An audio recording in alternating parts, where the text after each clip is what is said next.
चलिए अब हम लोग चैप्टर 8 स्टार्ट करते हैं, रिप्रोडक्शन इन प्लांट को समझते हैं। ठीक है ना। अभी तक हम लोगों ने चैप्टर 7 तक देखा है NCERT क्लास 7 को। अगर अभी तक आप मेरे चैनल पर बने हो, अगर आप ये कंटेंट देख रहे हो तो मतलब आपको ये कंटेंट सही लगा है, तो आप एक काम कर सकते हो, चैनल को सब्सक्राइब कर सकते हो। ठीक है, इससे क्या होगा, जो भी ज़रूरतमंद है उनके पास ये वीडियो रीच करेगा और मुझे भी थोड़ा मोटिव मिलेगा कि हाँ ठीक है, लोग अगर इसको समझ रहे हैं इनसे तो उसका यूज़ कर सकते हैं। ठीक है, चलिए तो बेसिकली अगर हम लोग रिप्रोडक्शन ऑफ प्लांट में बात करें ना, तो रिप्रोडक्शन क्या होता है, एक बेसिक है बायोलॉजिकल प्रोसेस है जिसके थ्रू कोई भी इंडिविजुअल ऑर्गेनिज्म जो होता है वो अपने ऑफ स्प्रिंग को प्रोड्यूस करता है। रिप्रोडक्शन क्या होता है, एक बेसिक सा बायोलॉजिकल प्रोसेस है जिसके ऑफरिंग से कोई भी इंडिविजुअल ऑर्गेनिज्म जो होता है वो प्रोड्यूस किया जाता है, जिसको हम लोग ऑफ स्प्रिंग कहते हैं।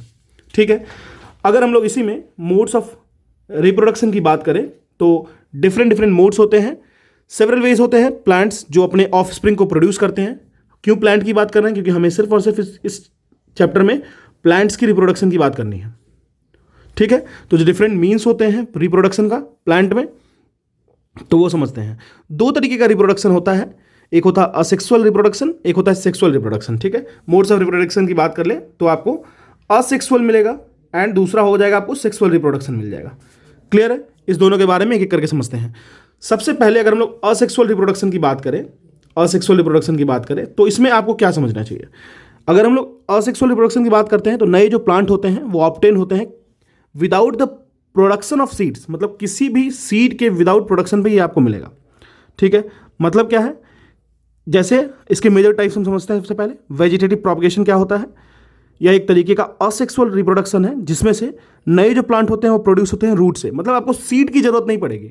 सेक्सुअल रिप्रोडक्शन के अलावा अगर आप असेक्सुअल रिप्रोडक्शन की बात करेंगे तो वैसे रिप्रोडक्शन में नए जो प्लांट हमें ऑब्टेंड होते हैं उसमें हमें प्रोडक्शन ऑफ सीड्स की जरूरत नहीं होती है, मतलब that reproduction which we obtained without the production of any seed, that is known as asexual reproduction. जैसे वेजिटेटिव, इसका पहला टाइप हो गया वेजिटेटिव रिप्रोडक्शन।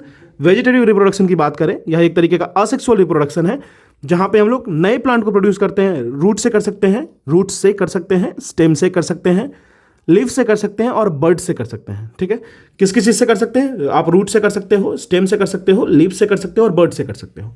क्लियर है, वेरी बेसिक थिंग। ठीक है, अब ये जो रिप्रोडक्शन है वो वेजिटेटिव पार्ट को हम लोग यूज़ करते हैं, इस रिप्रोडक्शन में वेजिटेटिव पार्ट को यूज़ करते हैं, so named as vegetative reproduction. ठीक है, बहुत ही सिंपल चीज़।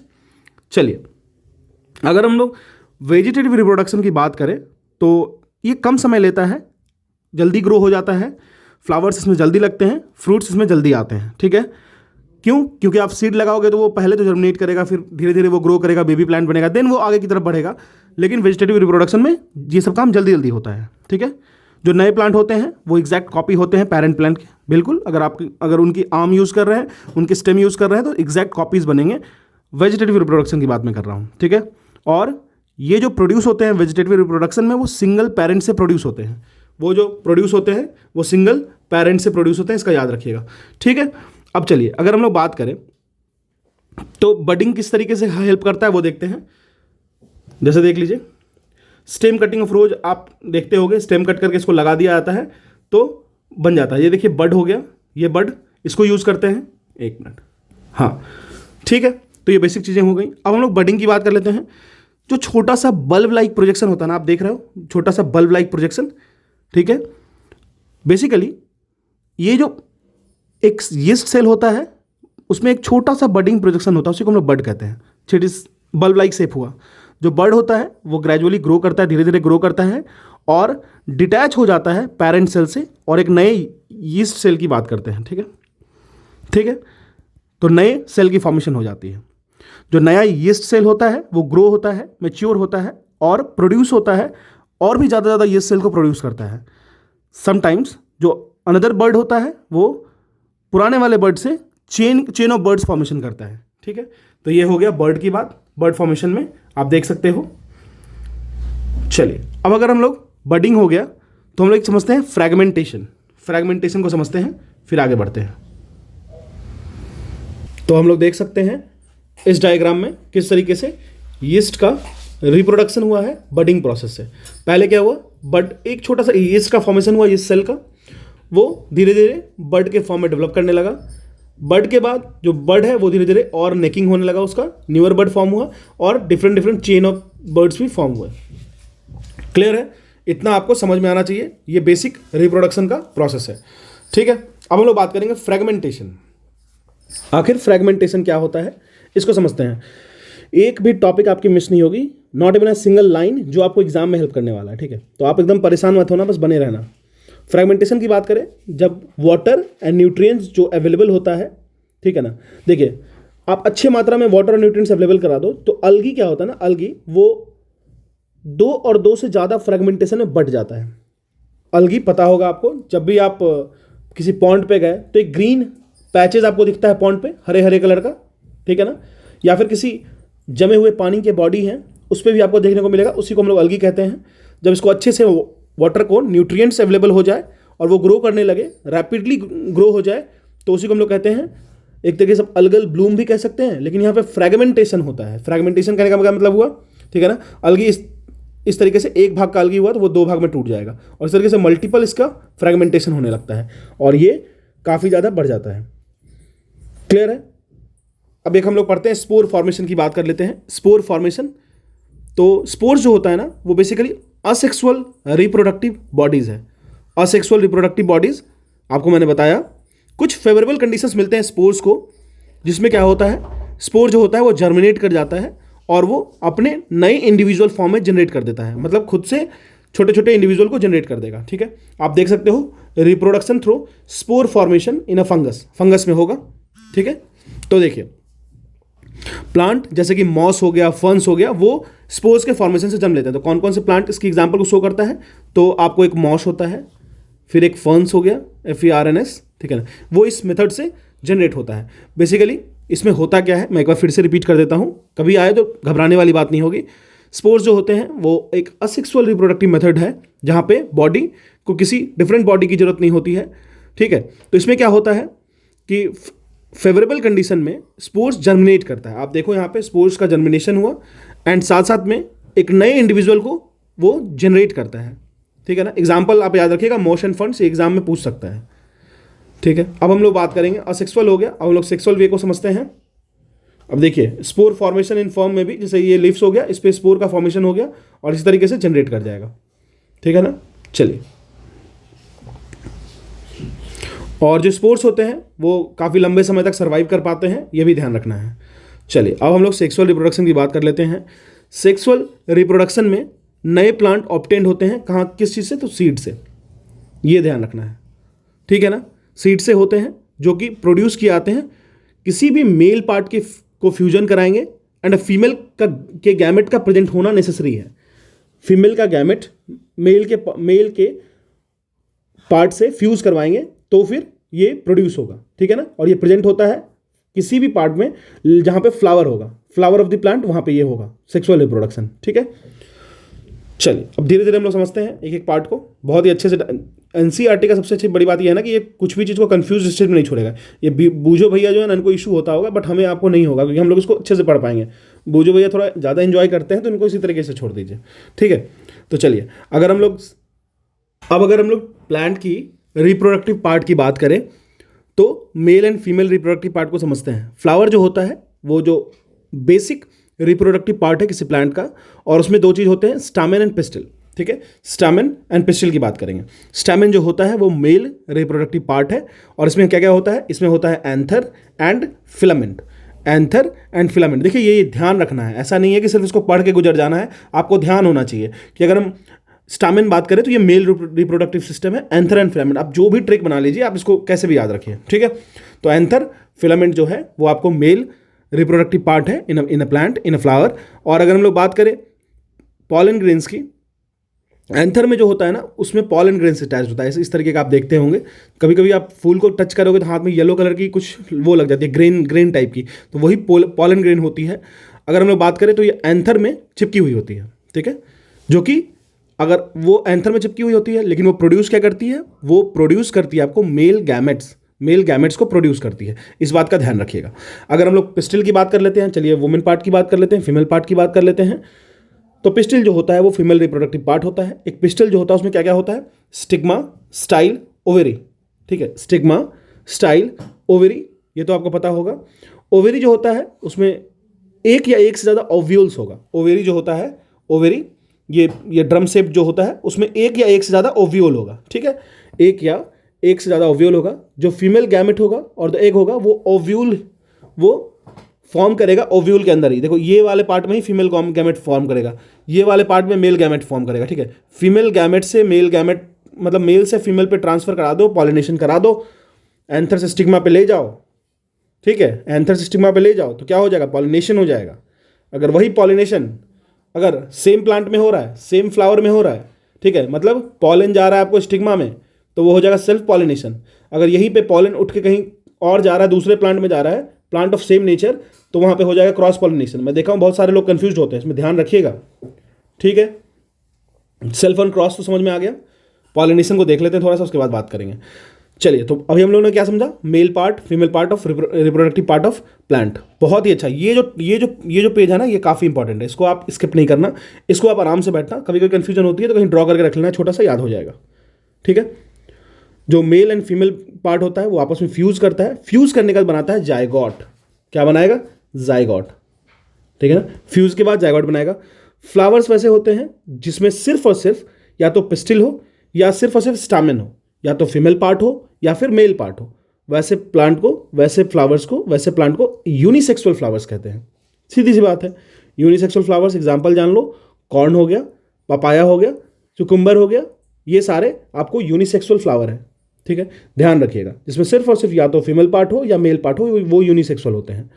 फ्लावर, वैसे फ्लावर जो कंटेन करते हैं दोनों स्टामेन एंड पिस्टिल, वो उनको कहते हैं बाइसेक्सुअल। मतलब बाई मतलब दो, सेक्सुअल मतलब ओरिएंटेशन, दोनों ओरिएंटेशन है इनमें, मेल और फीमेल दोनों का, ठीक है। तो कौन कौन से होते हैं एग्जाम्पल, मस्टर्ड हो गया, रोज हो गया, फिर पेट्यूनिया हो गया, ये बाइसेक्सुअल फ्लावर्स हैं, ठीक है ना। ये सारे का सारा जितना मैंने एग्जाम्पल दिया ना, वो मैं खुद से नहीं दे रहा हूँ, वो आपको कंप्लीट टोटल का टोटल आपको एनसीईआरटी के इसी पेजेस में मिलेंगे जहाँ जिस पेजेस से हम लोग स्क्रॉल कर रहे हैं, ठीक है ना। तो आपको घबराना नहीं है, अगर आपको उसकी रिवीजन करनी है, वैसे मैं नोट्स प्रोवाइड करूँगा। नोट्स बनाने में मुझे शायद हो सकता है मैं बनाऊँ या फिर मैं कोई एक दो लोगों की हेल्प लूँ, ठीक है। तो जैसे बनेगा मैं आपको बताऊंगा, ठीक है। अभी तो नहीं बना पाऊंगा क्योंकि अभी बहुत सारे कंस्ट्रेंट हैं मेरे पास, लेकिन मैं बना के इसको प्रोवाइड कर दूंगा। अगर आपको इसकी नोट्स चाहिए तो आप जुड़ सकते हो आईएसपी से सिम्प्लीफाइड टेलीग्राम चैनल पे, टेलीग्राम चैनल बनो, ठीक है। वहाँ पे मैं आपको 100% कहता हूँ कि मैं एनसीईआरटी की पूरी प्लान कर रखा हूँ। देखिए, घटनाचक्र भी पैरेलली चल रहा है। अभी मैं घटनाचक्र की बात कर लूँ तो ऑलरेडी हम लोग उसमें बहुत कुछ पे प्रोग्रेस में है। ज्योग्राफी, इंडियन वर्ल्ड ज्योग्राफी भी लगभग आधा हो चुका है, बायोलॉजी वाले सेगमेंट को भी स्टार्ट कर दिया है, ठीक है। जैसे टाइम मिलता है वैसे 8-10 दिन में करके डाल दूंगा, टेंशन नहीं लेने का, ठीक है। चलिए, तो ये हो गया। अगर हम लोग बात करते हैं, देखिए यूनिसेक्सुअल मतलब क्या होगा, जिसमें सिर्फ एक प्रेजेंट होगा।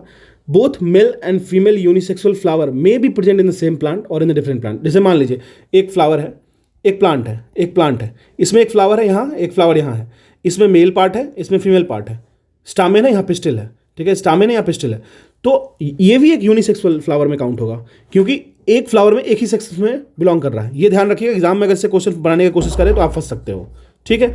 चलिए, अब हम लोग बात करते हैं पॉलिनेशन की। पॉलिनेशन हम लोगों ने ऑलरेडी पढ़ा है।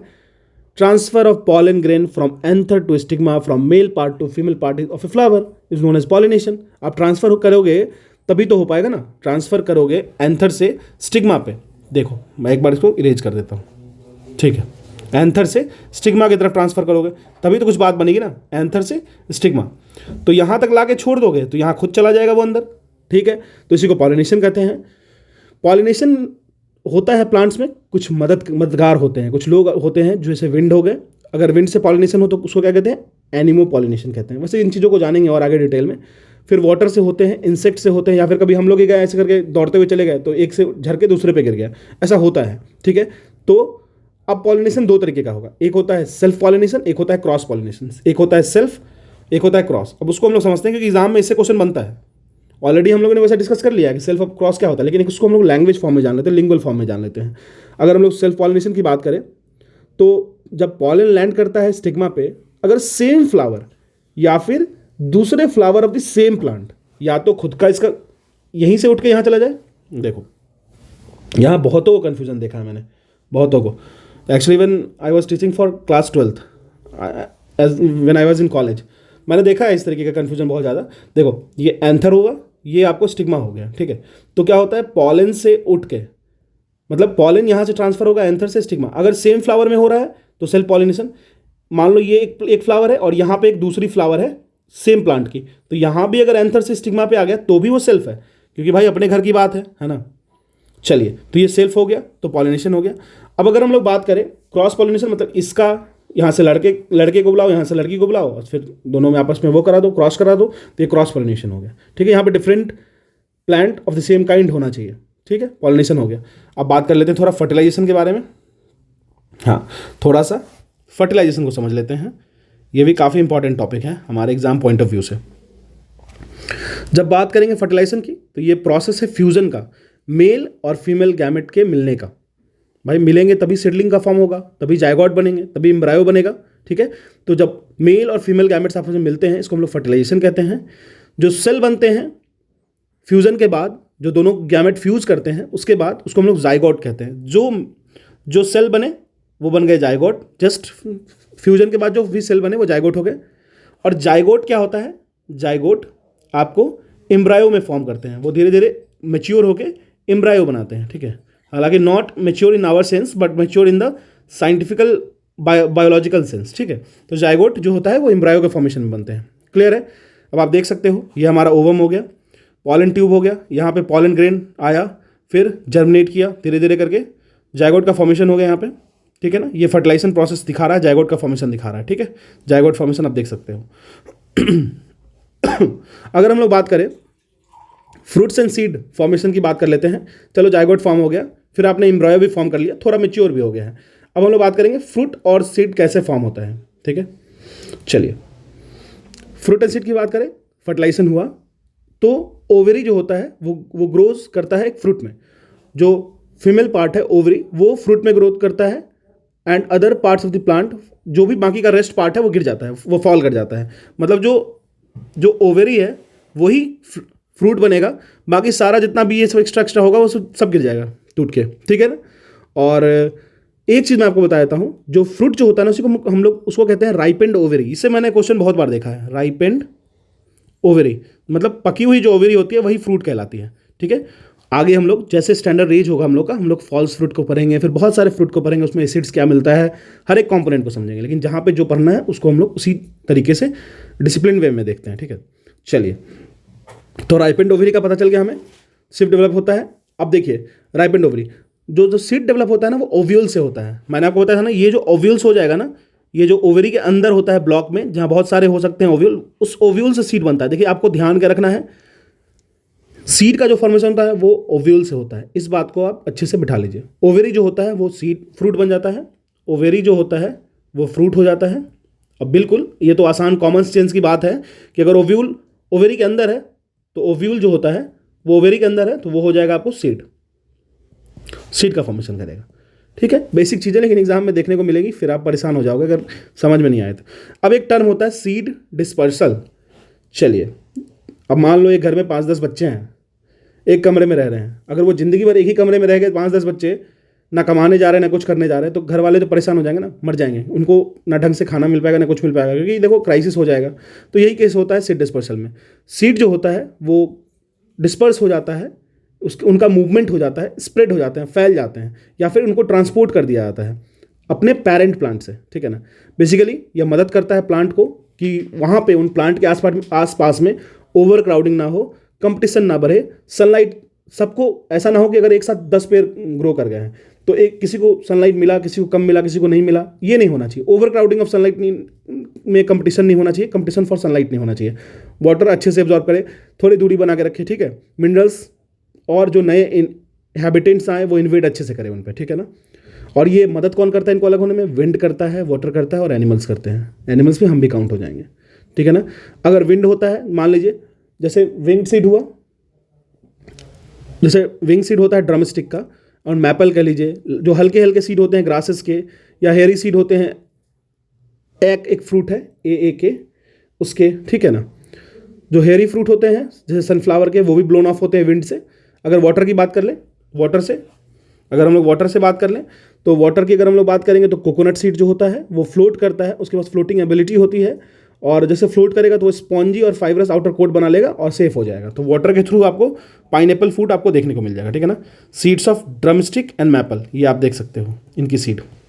ठीक है, चलिए अब अगर हम लोग बात करें, देखिए विंग शेप है ना, अब जैसे विंड बहा तो ये विंग शेप इनको रोटेट करके बार बार दूर दूर तक ले जाएगा, है ना। आप देखते होगे गर्मी के मौसम में जो कॉटन टाइप की कुछ उड़ते रहती है, जब आप उसको पकड़ोगे ना उसमें आपको छोटे छोटे सस्पेंडेड सीड दिखेंगे, वो भी एक ट्रांसफर का, वो भी डिस्पर्सल हो रहा है, वहाँ पे भी सीड डिस्पर्सल का एक फिनोमिना हो रहा है, ध्यान रखिएगा, ठीक है। अगर हम लोग बात करें किसी एनिमल के द्वारा ये जो ट्रांसफर होगा वो समझते हैं। एनिमल के द्वारा बात करें, कुछ सीड ऐसे होते हैं जो कि डिस्पर्स किए जाते हैं एनिमल के द्वारा, स्पेशली एक स्पाइनी सीड्स होते हैं, जो वैसे सीड्स जिसमें कांटे होते हैं हल्के से, ठीक है। आप ये आपको याद होगा, कभी इसको फेंक के किसी के स्वेटर पे चिपकाए हो, बचपन में याद करना आप, ठीक है ना। इसको ज़ैंथियम कहते हैं, ठीक है ना, ज़ैंथियम। इसको आप याद किए होगे, कभी किसी को स्वेटर पे डाल देते थे फेंक करके, मैं तो बहुत किया हूँ, आप भी किए होगे। तो जो ज़ैंथियम होता है ना, वो भी एक मेथड है वहाँ पे, ये भी एक प्लांट है जिसमें ज़ैंथियम को इस तरीके से हम लोग एनिमल इसको इधर उधर थ्रो करके इसको स्प्रे करते हैं। यूरेना हो गया, वो भी अटैच्ड होता है हुक ऑफ एनिमल से और इसको बहुत ही दूर दूर तक चला जाता है। तो ये हो गया प्लांट की रिप्रोडक्शन। अगर इससे क्वेश्चन आए और ना बने तो फिर आप आना, मेरे को जो भी बोलना हो बोल देना, ठीक है। अनलेस अनटिल आप इसको अच्छे से पूरा का पूरा पढ़े हो, और अगर इसको अभी तक पढ़े हो तो आप इसको सब्सक्राइब करना, अपने फ्रेंड्स के साथ शेयर करना। देखो मैं एनसीईआरटी की पूरी डोमेन लाने वाला हूँ, घटना चक्र ऑलरेडी मैं लाया हूँ, 60% हो चुका है और भी ला दूंगा, ठीक है, 100% ला दूंगा। तो जो भी मैं ला रहा हूँ करंट अफेयर पे भी काम चलेगा अभी, तो आपको भी अपनी तरफ से थोड़ा सा एक्टिवनेस दिखाना पड़ेगा, ठीक है। चलिए, इसमें कोई टैक्स नहीं लगता, कोई कस्टम ड्यूटी नहीं लगती, या फिर यहाँ पे कोई भी WTO वर्ल्ड ट्रेड ऑर्गेनाइजेशन आपको रेस्ट्रिक्ट नहीं करता है कि you should not do this, you should not do that.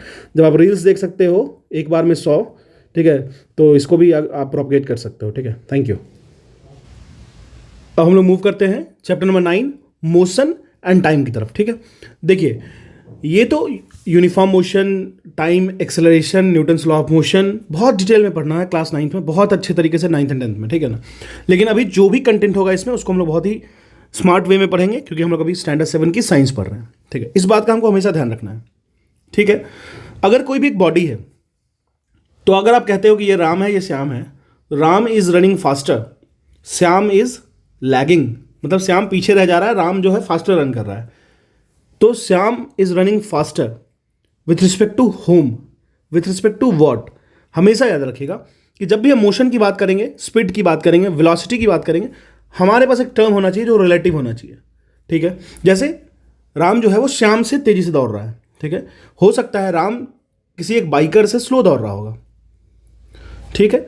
हो सकता है राम किसी के पीछे भाग रहा होगा, ठीक है। तो रिलेटिविटी हमारे दिमाग में होनी चाहिए चीज़ों की, आप आराम से कर लोगे। यहाँ पे बहुत ज़्यादा डिटेल में नहीं पढ़ना है, मैंने चैप्टर को देखा, पहले देखा, फिर मैं पढ़ाने की सोचा हूँ। तो देखने के बाद मुझे पता चला कि आप जब इसमें मूव करोगे तो आपको बहुत ज़्यादा चीज़ डिस्क्रिप्शन में नहीं है, लेकिन जो भी है उसको समझते हैं, ठीक है। सबसे पहले एक बेसिक आपको इक्वेशन होना चाहिए, distance equals to speed into time. ये आपको दिमाग में होना चाहिए, बस ये, मैं इससे ज़्यादा आपको तंग नहीं करूँगा, ठीक है। इसी को लेकर के आप ग्राफ भी बना सकते हो।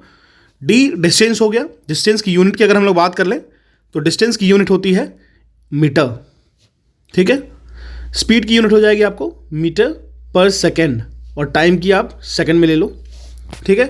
तो ये कैसे हो जाएगा, मीटर पर सेकेंड इनटू सेकेंड, तो सेकेंड से सेकेंड कैंसिल हो जाता है, तो हमारा मीटर आ जाएगा डिस्टेंस, ठीक है। तो इसको याद करने की जरूरत नहीं है, ठीक है।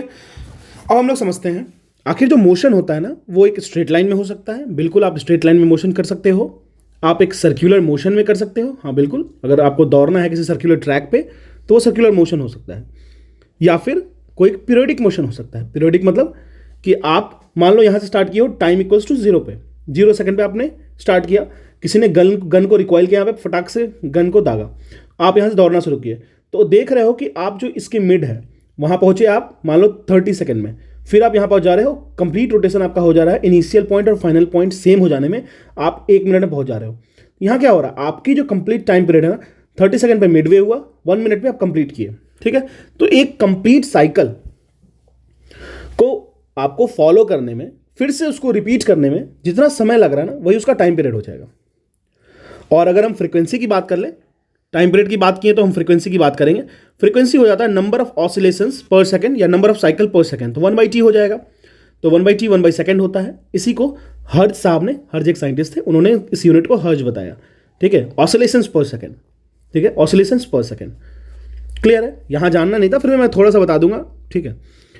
अब देखिए, जो स्पीड होता है किसी भी ऑब्जेक्ट का, वो डिसाइड करता है कि कोई भी ऑब्जेक्ट फास्ट मूव कर रहा है दूसरों से या स्लो मूव कर रहा है। जो डिस्टेंस होता है जो डिस्टेंस कवर्ड किया जाता है उस ऑब्जेक्ट का, उसकी यूनिट, उसी यूनिट टाइम में उसको स्पीड कहेंगे। मतलब आपने डिस्टेंस क्या कवर किया, यूनिट टाइम में, तो इसी को स्पीड कहेंगे। यही तो हुआ ना, मीटर पर सेकेंड। और इसको आप लोग एक्सप्रेस कर सकते हो किलोमीटर पर आवर में भी, किलोमीटर पर आवर में भी। आप अपनी यूनिट कन्वर्सन कर लेना, बहुत ही बेसिक चीज़ें हैं। अगर कोई भी स्पीड है किसी ऑब्जेक्ट का, वो एक स्ट्रेट लाइन में बदलते जा रहा है, मतलब वो यूनिफॉर्म नहीं है। मतलब अगर मान लीजिए वो यहाँ से यहाँ ट्रैवल कर रहा था, तो ये हो गया मान लीजिए ये पहला किलोमीटर हुआ, ये हो गया मान लीजिए 6 किलोमीटर यहाँ से ओरिजिन से, तो यहाँ पे वो चल रहा था मान लीजिए 30 किलोमीटर पर आवर से, यहाँ से यहाँ के बीच में चला वो 60 किलोमीटर पर आवर से, यहाँ से यहाँ चला 40 किलोमीटर पर आवर से। तो ये नॉन यूनिफॉर्म मोशन हो गया, क्योंकि वो यूनिफॉर्मली अपने स्पीड को चेंज करते गया, मतलब नॉन यूनिफॉर्म रहा वो, ठीक है ना। इसी तरीके से कोई का ऑब्जेक्ट अगर स्ट्रेट लाइन पे मूव कर रहा है और वो अपने स्पीड को कांस्टेंट रखा है, स्पीड को कांस्टेंट मतलब 60 किलोमीटर पर आवर पे वो ए पॉइंट से लेकर के बी पॉइंट तक जा रहा है, तो वो हमारा यूनिफॉर्म मोशन हो जाएगा, ठीक है। अगर हम लोग बात करें पीरियोडिक इवेंट्स की, उसको हम लोग यूज़ करते हैं टाइम को मेजर करने में। पीरियोडिक मोशन जो होता है किसी पेंडुलम का, उसको हम लोग यूज़ करते हैं क्लॉक एंड वॉचेस बनाने के लिए। यहाँ से एक क्वेश्चन बनेगा, हालांकि इस चैप्टर से बहुत ज़्यादा जितना डेप्थ है ना इस चैप्टर में, उतना में कुछ बहुत ज़्यादा चीज़ें नहीं बनेगी। स्पीड हम लोगों ने देख लिया, अब हम लोग पेंडुलम के डेप्थ की बात कर लेते हैं। देखिए, जब भी हम लोग टाइम मेजरमेंट की बात करेंगे, टाइम मेजरमेंट में आपको एक चीज़ दिमाग में आना चाहिए। देखिए, अभी तक कुछ भी जो जितने मैंने बोला ना, वो मेरा खुद का वर्ड नहीं है, वो इस एनसीईआरटी से क्रेव्ड आउट वर्ड है, ठीक है ना। तो आपको एकदम घबराना नहीं है कि मैं आपको अगर हायर लेवल पे ले जा रहा हूँ, लोअर लेवल पे रख रहा हूँ, कुछ भी नहीं।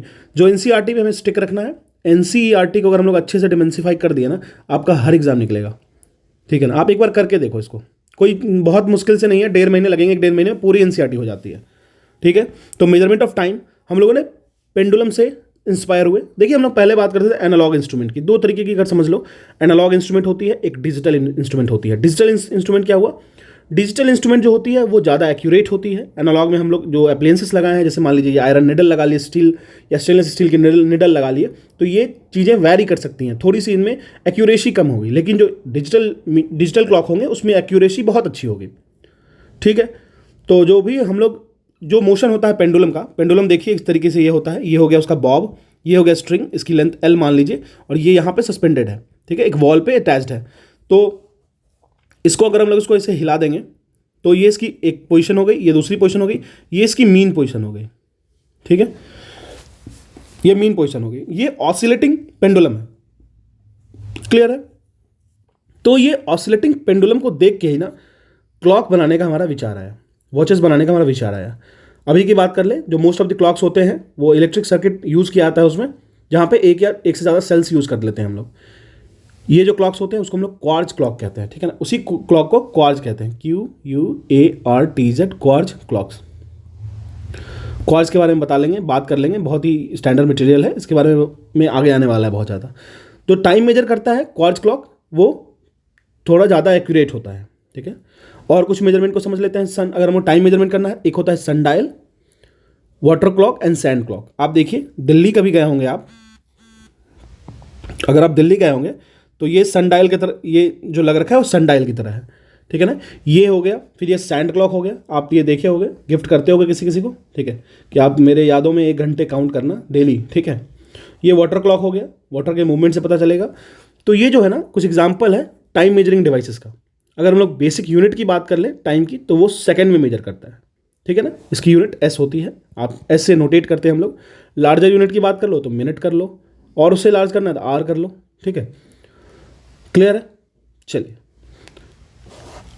ये टोटल हो गया। ये सनडायल एक मेजरमेंट है, वाटर क्लॉक से आप मेजर करते हो या फिर सैंड क्लॉक से, ठीक है। या फिर कभी कभी क्या होता है, स्टार्स को देख के भी आप, या फिर सन के रेज को देख करके भी ट्रेस करते थे टाइम को, ठीक है ना। तो ये सारा हो गया किस तरीके से आप टाइम को मेजर करते हो। आपने अब टाइम को मेजर कर लिया, स्पीड को मेजर कर लिया, तो आपको अब इसको प्लॉट करना है। मान लीजिए मैंने क्या बताया आपको, distance equals to speed into time, ठीक है। तो आप अगर मान लो आपकी स्पीड फिक्स है, कांस्टेंट है, स्पीड कांस्टेंट रखा मैंने, चलो मतलब आपके घर वालों ने कह दिया कि भाई तुझे 40 किलोमीटर पर आवर पे चलानी है, ठीक है। हालांकि ये इम्पॉसिबल है, मानेंगे नहीं, लेकिन फिर भी चले। तो डिस्टेंस जो होगा ना वो डायरेक्टली प्रोपोर्शनल हो जाएगा टाइम के, ठीक है। तो जब भी आप स्पीड एंड टाइम में देखोगे, तो जैसे जैसे टाइम बढ़ेगा वैसे डिस्टेंस बढ़ जाएगा, ठीक है। जितना ज़्यादा टाइम लोगे डिस्टेंस उतना ज़्यादा हो जाएगा। एक तरीके से ठीक है ना। तो डिस्टेंस टाइम ग्राफ की हम बात कर लेते हैं, डिस्टेंस एंड टाइम ग्राफ की। तो बेसिकली क्या है, ये स्ट्रेट लाइन बनाएगा, y equals to mx plus c होता है, ये आपको स्ट्रेट लाइन का इक्वेशन होता है। अगर आपको नहीं पता है तो जानने की जरूरत नहीं है, मान लो कि ये स्ट्रेट लाइन की इक्वेशन होती है। अगर मान लो मेरा ओरिजिन की बात करेंगे तो x की वैल्यू 0 डालेंगे तो y इक्वल्स टू कॉन्स्टेंट हो जाएगा, ठीक है। अब हम डिसाइड करते हैं, मान लीजिए हमारे पास एक लाइन है, ये हो गया आपको डिस्टेंस, ये हो गया टाइम। तो आप इस तरीके से ये ग्राफ आपको मिल जाएगी अगर हम लोग ओरिजिन से स्टार्ट करेंगे तो ये जो लीनियर ग्राफ होता है, स्ट्रेट लाइन कर्व होता है जब हम लोग इस ग्राफ को देखेंगे। तो बस आप इतना समझो, अभी इस चैप्टर में इतना ही समझना, इससे ज़्यादा समझने की जरूरत एकदम नहीं है। क्यों नहीं जरूरत है? क्योंकि आगे हम लोग उसको बहुत ज़्यादा डिटेल में पढ़ने वाले हैं, बहुत ज़्यादा डिटेल में, ठीक है ना। ये डिस्टेंस टाइम ग्राफ को आप देख लोगे। स्पीडोमीटर एक डिवाइस होती है जो कि स्पीड मेजरमेंट करती है।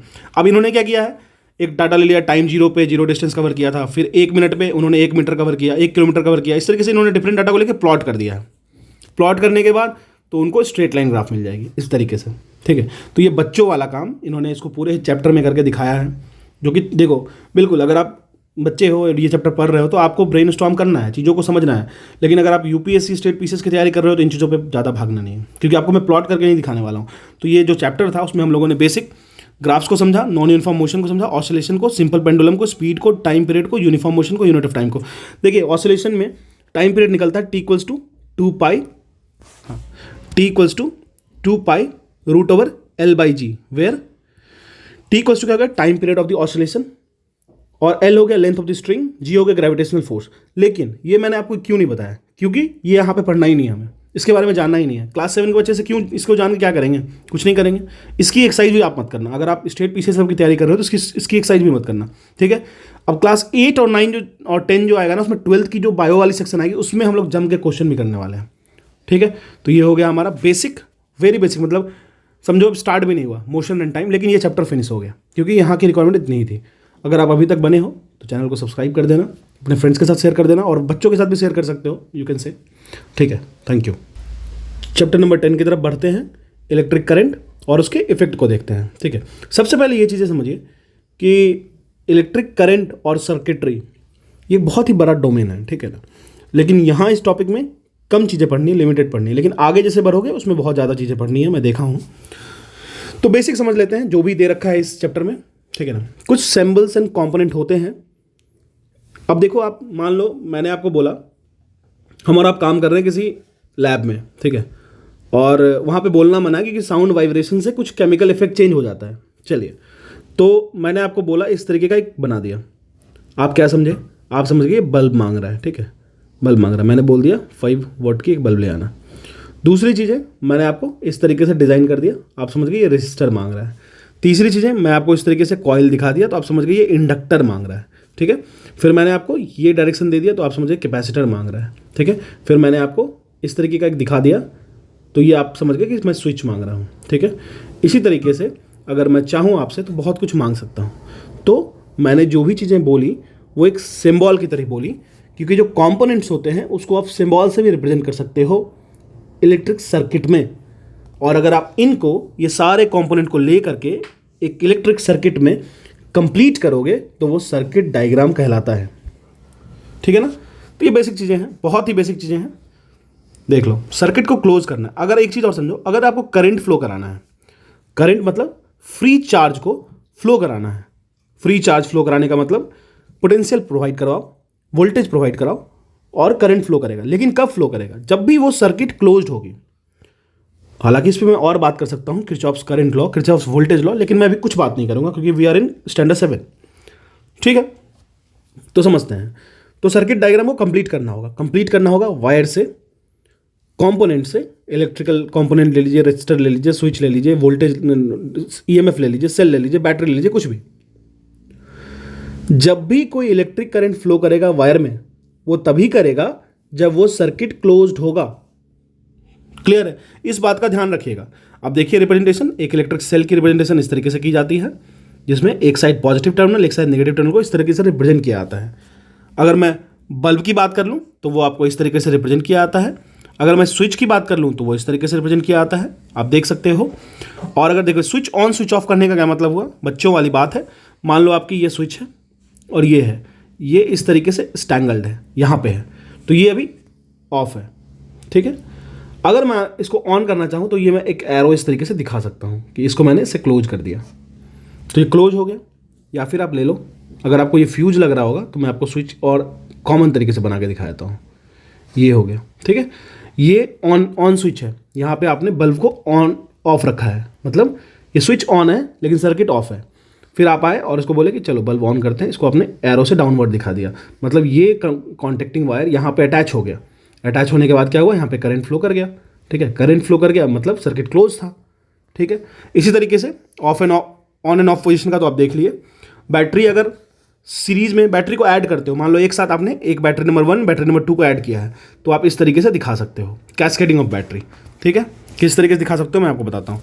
जैसे मान लो आपकी एक बैटरी, ये पॉजिटिव निगेटिव, हाँ ये पॉजिटिव निगेटिव हो गई, ठीक है, ये पॉजिटिव पार्ट ये नेगेटिव पार्ट। इस तरीके से अगर आपको दूसरी बैटरी लगानी है तो आपने लगा दिया पॉजिटिव निगेटिव, ठीक है। इस तरीके से लग गया पॉजिटिव निगेटिव, और भी लगानी है और लगा दो, लो कोई दिक्कत नहीं है पॉजिटिव निगेटिव। आगे आने वाले में मैं आपको बताऊंगा कि अगर मान लो ये एक बैटरी 5 वोल्ट की है, दूसरी 5 वोल्ट की है, तीसरी 5 वोल्ट की है, तो अगर मैं इस तीनों को इस तरीके से सीरीज में ऐड कर दिया, मैं सीरीज बोल रहा हूँ, उससे डरने की जरूरत नहीं है। सीरीज कॉम्बिनेशन सिर्फ वो कॉम्बिनेशन होती है जहाँ पे करंट की वैल्यू सेम होगी तीनों सर्किट में। अब देखो इस कॉम्पोनेंट हो या ये कॉम्पोनेंट हो, ये कॉम्पोनेंट अगर ये एक तरफ से सीरीज में एडेड है तो करंट की वैल्यू यहाँ भी जो होगी सेम होगी, यहाँ भी जो होगी सेम होगी, पूरी सर्किट में सेम होगी। तो यहाँ पे अगर मैं आपको नेट वोल्टेज बोलूँ निकालने के लिए, तब इसको ऐड कर दोगे। तो मेरा मोटिव यहाँ ये नहीं है कि आपको मैं एडिशन और सब्ट्रैक्शन सिखाऊं, बैटरी को ऐड करने का नेगेटिव करने का, ये हम लोग आगे सीखने वाले हैं बहुत डिटेल में, ठीक है।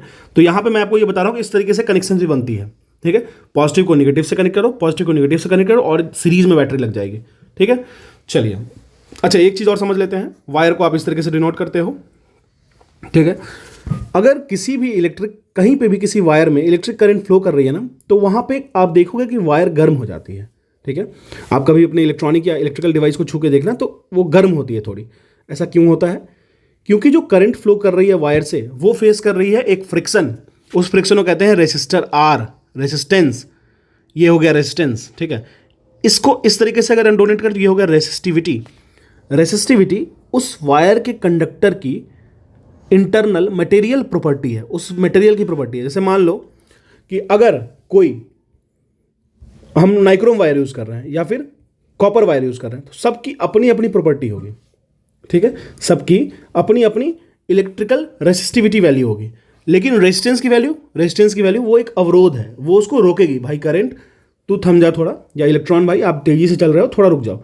तो ये हर एक कंडक्टर की, मान लो आप यूज़ किए, कॉपर की अलग वैल्यू हो गई, कहीं की अलग हो गई, किसी की लेंथ अलग है तो उसकी अलग लेंथ हो गई, इसकी एरिया अलग है, क्रॉस सेक्शन एरिया तो वो भी अलग हो गई।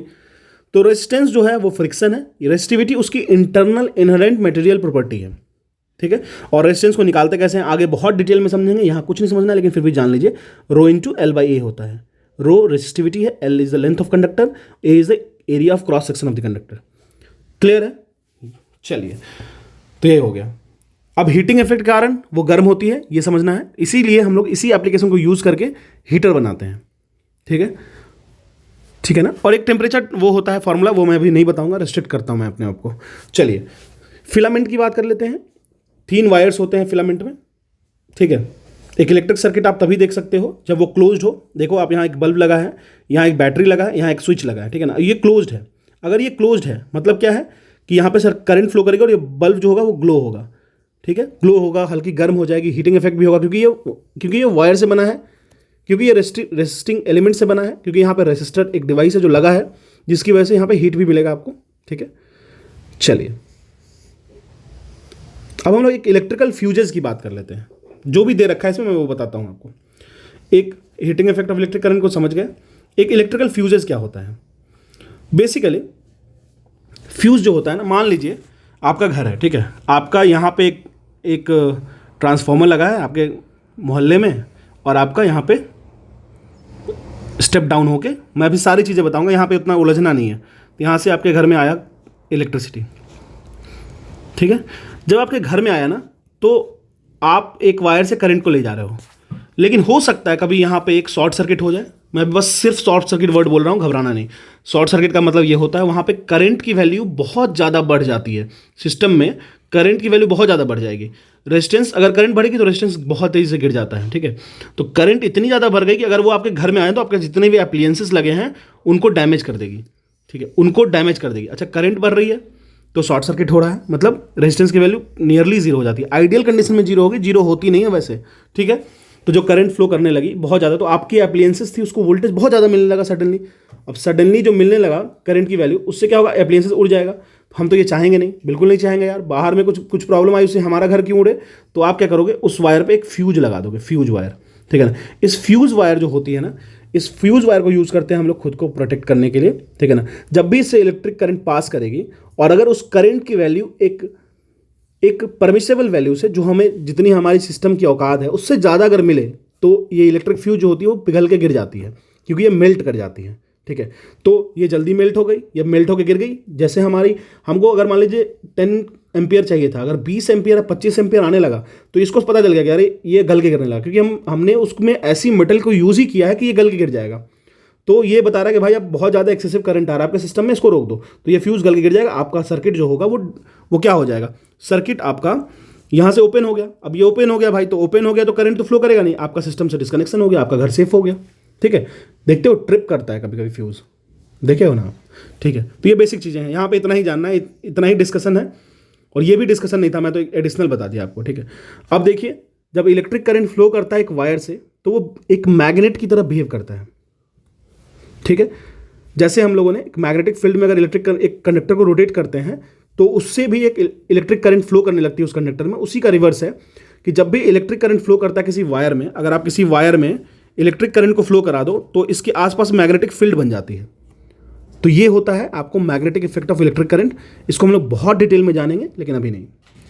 और अगर हम लोग किसी एक करंट कैरिंग कॉइल को, किसी करंट कॉइलिंग कॉइल को इंसुलेटेड वायर जो रैप्ड है उसको एक पीस ऑफ आयरन उसमें रैप कर दे, तो वो इलेक्ट्रोमैग्नेट की तरह बिहेव करेगा। जैसे मैं आपको बताता हूँ, मान लीजिए ये आपकी वायर है, इसमें आपने क्या किया, हाँ, इसमें आपने क्या किया, एक आयरन रॉड को डाल दिया, रैप कर दिया, ठीक है, रैप कर दिया।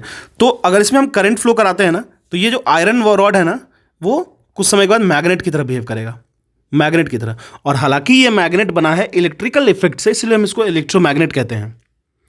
और इस इलेक्ट्रोमैग्नेट को आप यूज़ करते हो इलेक्ट्रिक बेल बनाने में, मैग्नेटिक सेपरेटर यूज़ करने में, और भी बहुत सारी चीज़ें होती हैं, ठीक है। तो जितना दे रखा है इसमें मैं उतना ही यूज़ करूँगा, उससे ज़्यादा बोल के कोई फ़ायदा नहीं है। ये देख लो आप, फ्यूज़ अगर आपकी बिल्डिंग में लगती है तो इस तरीके का फ्यूज़ होती है। ये देखो यहाँ पे कनेक्शन है, ये देखो यहाँ पे कनेक्शन, एक वायर जा रखी है थीन सी, ठीक है। ये वायर की जो होती है मेल्टिंग में तुरंत मेल्ट हो जाएगा। अगर ये इसको एक्सेसिव करंट मिल गया, करंट की वैल्यू, तो ये मेल्ट करके गिर जाएगा, ठीक है ना। ये आपकी बिल्डिंग्स में लगती है, ऐसी फ्यूजेज आपकी अप्लायंसेस में लगती है। आप खोलोगे, देखो, जैसे कि आप अगर यूज़ करोगे हेवेल्स या फिर किसी चीज़ की डिवाइस यूज़ करते हो, जैसे आप एक्सटेंशन यूज़ करते हो, उसमें भी ये वाली फ्यूज़ लगाते हैं, क्योंकि वो आपकी सेफ्टी के लिए, आपके डिवाइस की सेफ्टी के लिए यूज़ होता है, ठीक है। चलिए, और ज़्यादा एक्सपेरिमेंट नहीं करना है। एक एमसीबी होता है, miniature circuit breaker. Miniature circuit breaker जो क्या होता है, उसको ज़्यादा यूज़ किया जा रहा है फ्यूज की जगह पे। बेसिकली कुछ नहीं है, स्विच है जो ऑटोमेटिकली क्या होता है, एमसीबी डाउन हो जाता है, ठीक है ना। यहाँ पे गलेगा कुछ नहीं, बस ये ऑटोमेटिकली डाउन हो जाएगा, ठीक है ना। चलिए, मैग्नेटिक इफेक्ट करंट बता दिया, इतना ही जानना था अभी। एक नाम जान लीजिए, एक साइंटिस्ट थे हैंस क्रिश्चियन ओरेस्टर, उन्होंने ही इस वैल्यू को दिया था। उन्होंने इस ऑब्जर्वेशन को रखा था कि मैग्नेटिक इफेक्ट जो होता है वो इलेक्ट्रिक करंट पे किस तरीके से पड़ता है, ठीक है। कि इलेक्ट्रिक करंट का वायर है, उस पर अगर हम लोग करंट फ्लो कराते हैं तो किस तरीके से उसके आसपास मैग्नेटिक फील्ड का क्रिएशन हो जाता है। एक टर्म होता है इलेक्ट्रोमैग्नेट। मैंने अभी आपको बताया कि अगर आप इलेक्ट्रिक करंट को सप्लाई कर रहे हो, किसी भी आयरन को उसमें रैप कर दिए हो, तो वो एक मैग्नेट की तरह बिहेव करने लगा। हालांकि वो मैग्नेटिक प्रॉपर्टी उसमें इंड्यूस हुआ है, किसके द्वारा इंड्यूस हुआ, क्योंकि आपने उसमें इलेक्ट्रिक करंट को फ्लो कराया था, इसलिए वो इलेक्ट्रोमैग्नेट की तरह बिहेव करने लगता है, ठीक है। चलिए, एक इलेक्ट्रिक बेल होती है, बेल के बारे में जान लेते हैं। बहुत ही, इलेक्ट्रिक बेल तो हमेशा देखते हो आप, ठीक है ना। इसकी सर्किट इस तरीके से दे रखी है, ठीक है। ये बेसिक मैकेनिज्म है। जैसे आपने मान लो इस कॉन्टैक्ट को टच कराया, ठीक है, कॉन्टैक्ट आपका टच हो गया, तो इससे क्या हुआ, ये इस पर टच हो जाता है, तो एक सर्किट क्लोज हो जाएगी। जब ये सर्किट क्लोज हो जाएगी, देखो आप, ये कंप्लीट आपको एक सर्किट क्लोज हो जाएगी। सर्किट क्लोज होगी तो ये बार बार हैमर होगा इस पर, ठीक है। तो सर्किट क्लोज का ही कंसेप्ट है। एक कॉन्टैक्ट होता है screw near the iron strip, ठीक है ना। जब आयरन स्ट्रिप कॉन्टैक्ट में आता है स्क्रू के, जो आयरन स्ट्रिप होता है वो अगर कॉन्टैक्ट में आ गया स्क्रू के, एक मिनट मैं आपको दिखाता हूँ।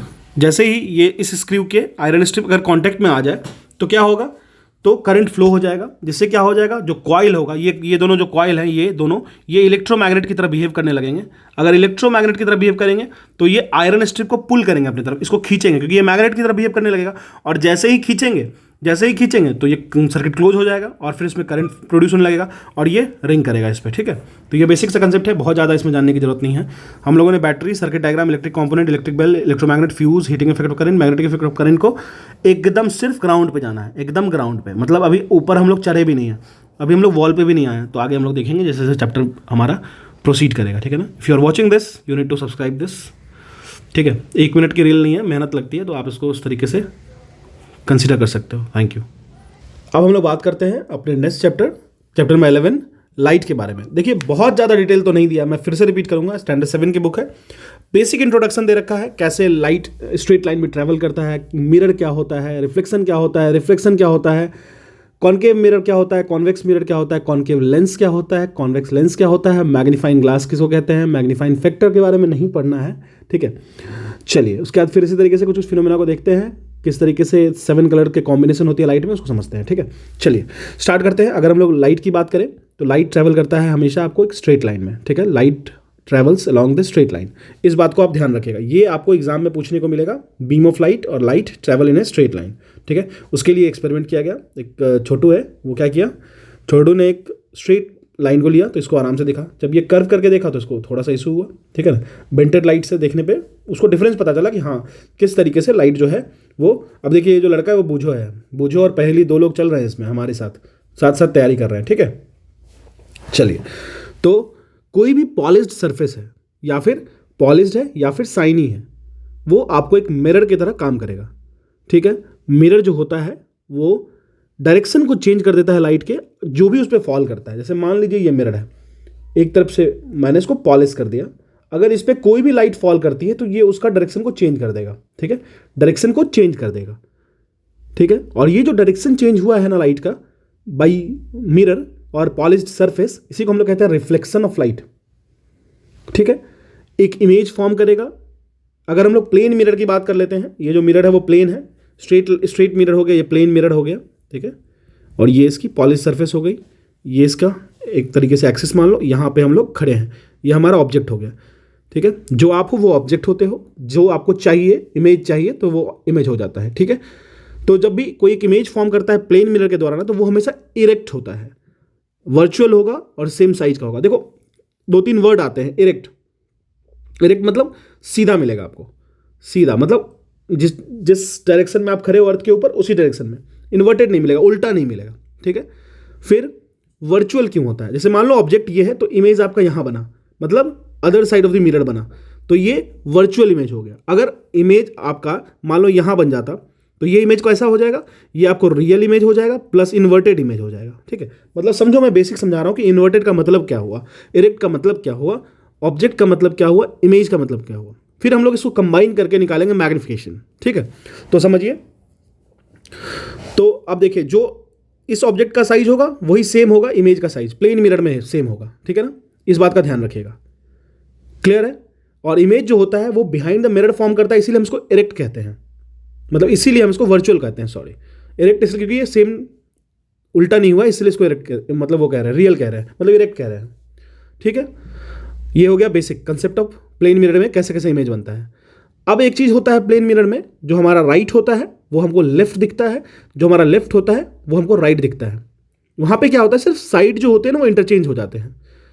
इमेज आपका अपसाइड डाउन नहीं होता, लेकिन साइड्स जो होते हैं वो इंटरचेंज हो जाते हैं। इसी इंटरचेंजिंग साइड की वजह से आपको एम्बुलेंस में आपको इस तरीके से लिखा हुआ मिलेगा, और आपकी जो राइट होती है वो यहाँ पे लेफ्ट अपीयर होगी, जो आपकी लेफ्ट होगी वो आपको यहाँ पे राइट अपीयर होगी। ठीक है, बूझो कंफ्यूज हो जाएगा भाई ये इस तरह से क्यों हो रहा है। ठीक है, ये हमारा प्लेन मिरर की प्रॉपर्टीज हो गई कुछ। तो ये बेसिक प्लेन मिरर हो गया। इस यहां पे सिर्फ हमको इंट्रोडक्शन जानना है, हमें कुछ नहीं जानना, सिर्फ इंट्रोडक्शन। अब अगर मान लीजिए रिफ्लेक्टिंग सरफेस आपका प्लेन नहीं है, आप एक सर्कल ले आओ और उसको 2 भाग में कट कर दो, छोटे छोटे भाग में मान लो, चलो तो एक आपको इस तरीके का शेप मिलेगा, एक आपको इस तरीके का शेप मिलेगा। ठीक है, अगर इस साइड पॉलिश्ड है तो ये कॉनकेव मिरर हो गया।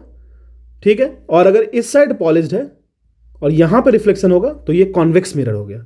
ये हो गया कॉनकेव, ये हो गया कॉन्वेक्स। आप देखो से देख सकते हो ये केव शेप का है। आप देखोगे अगर आप जिधर खड़े होगे तो ऑब्जेक्ट जिधर खड़ा है उधर से देखोगे तो ये केव शेप का दिखेगा, तो ये कॉनकेव है, ठीक है, ये कॉन्वेक्स हो गया।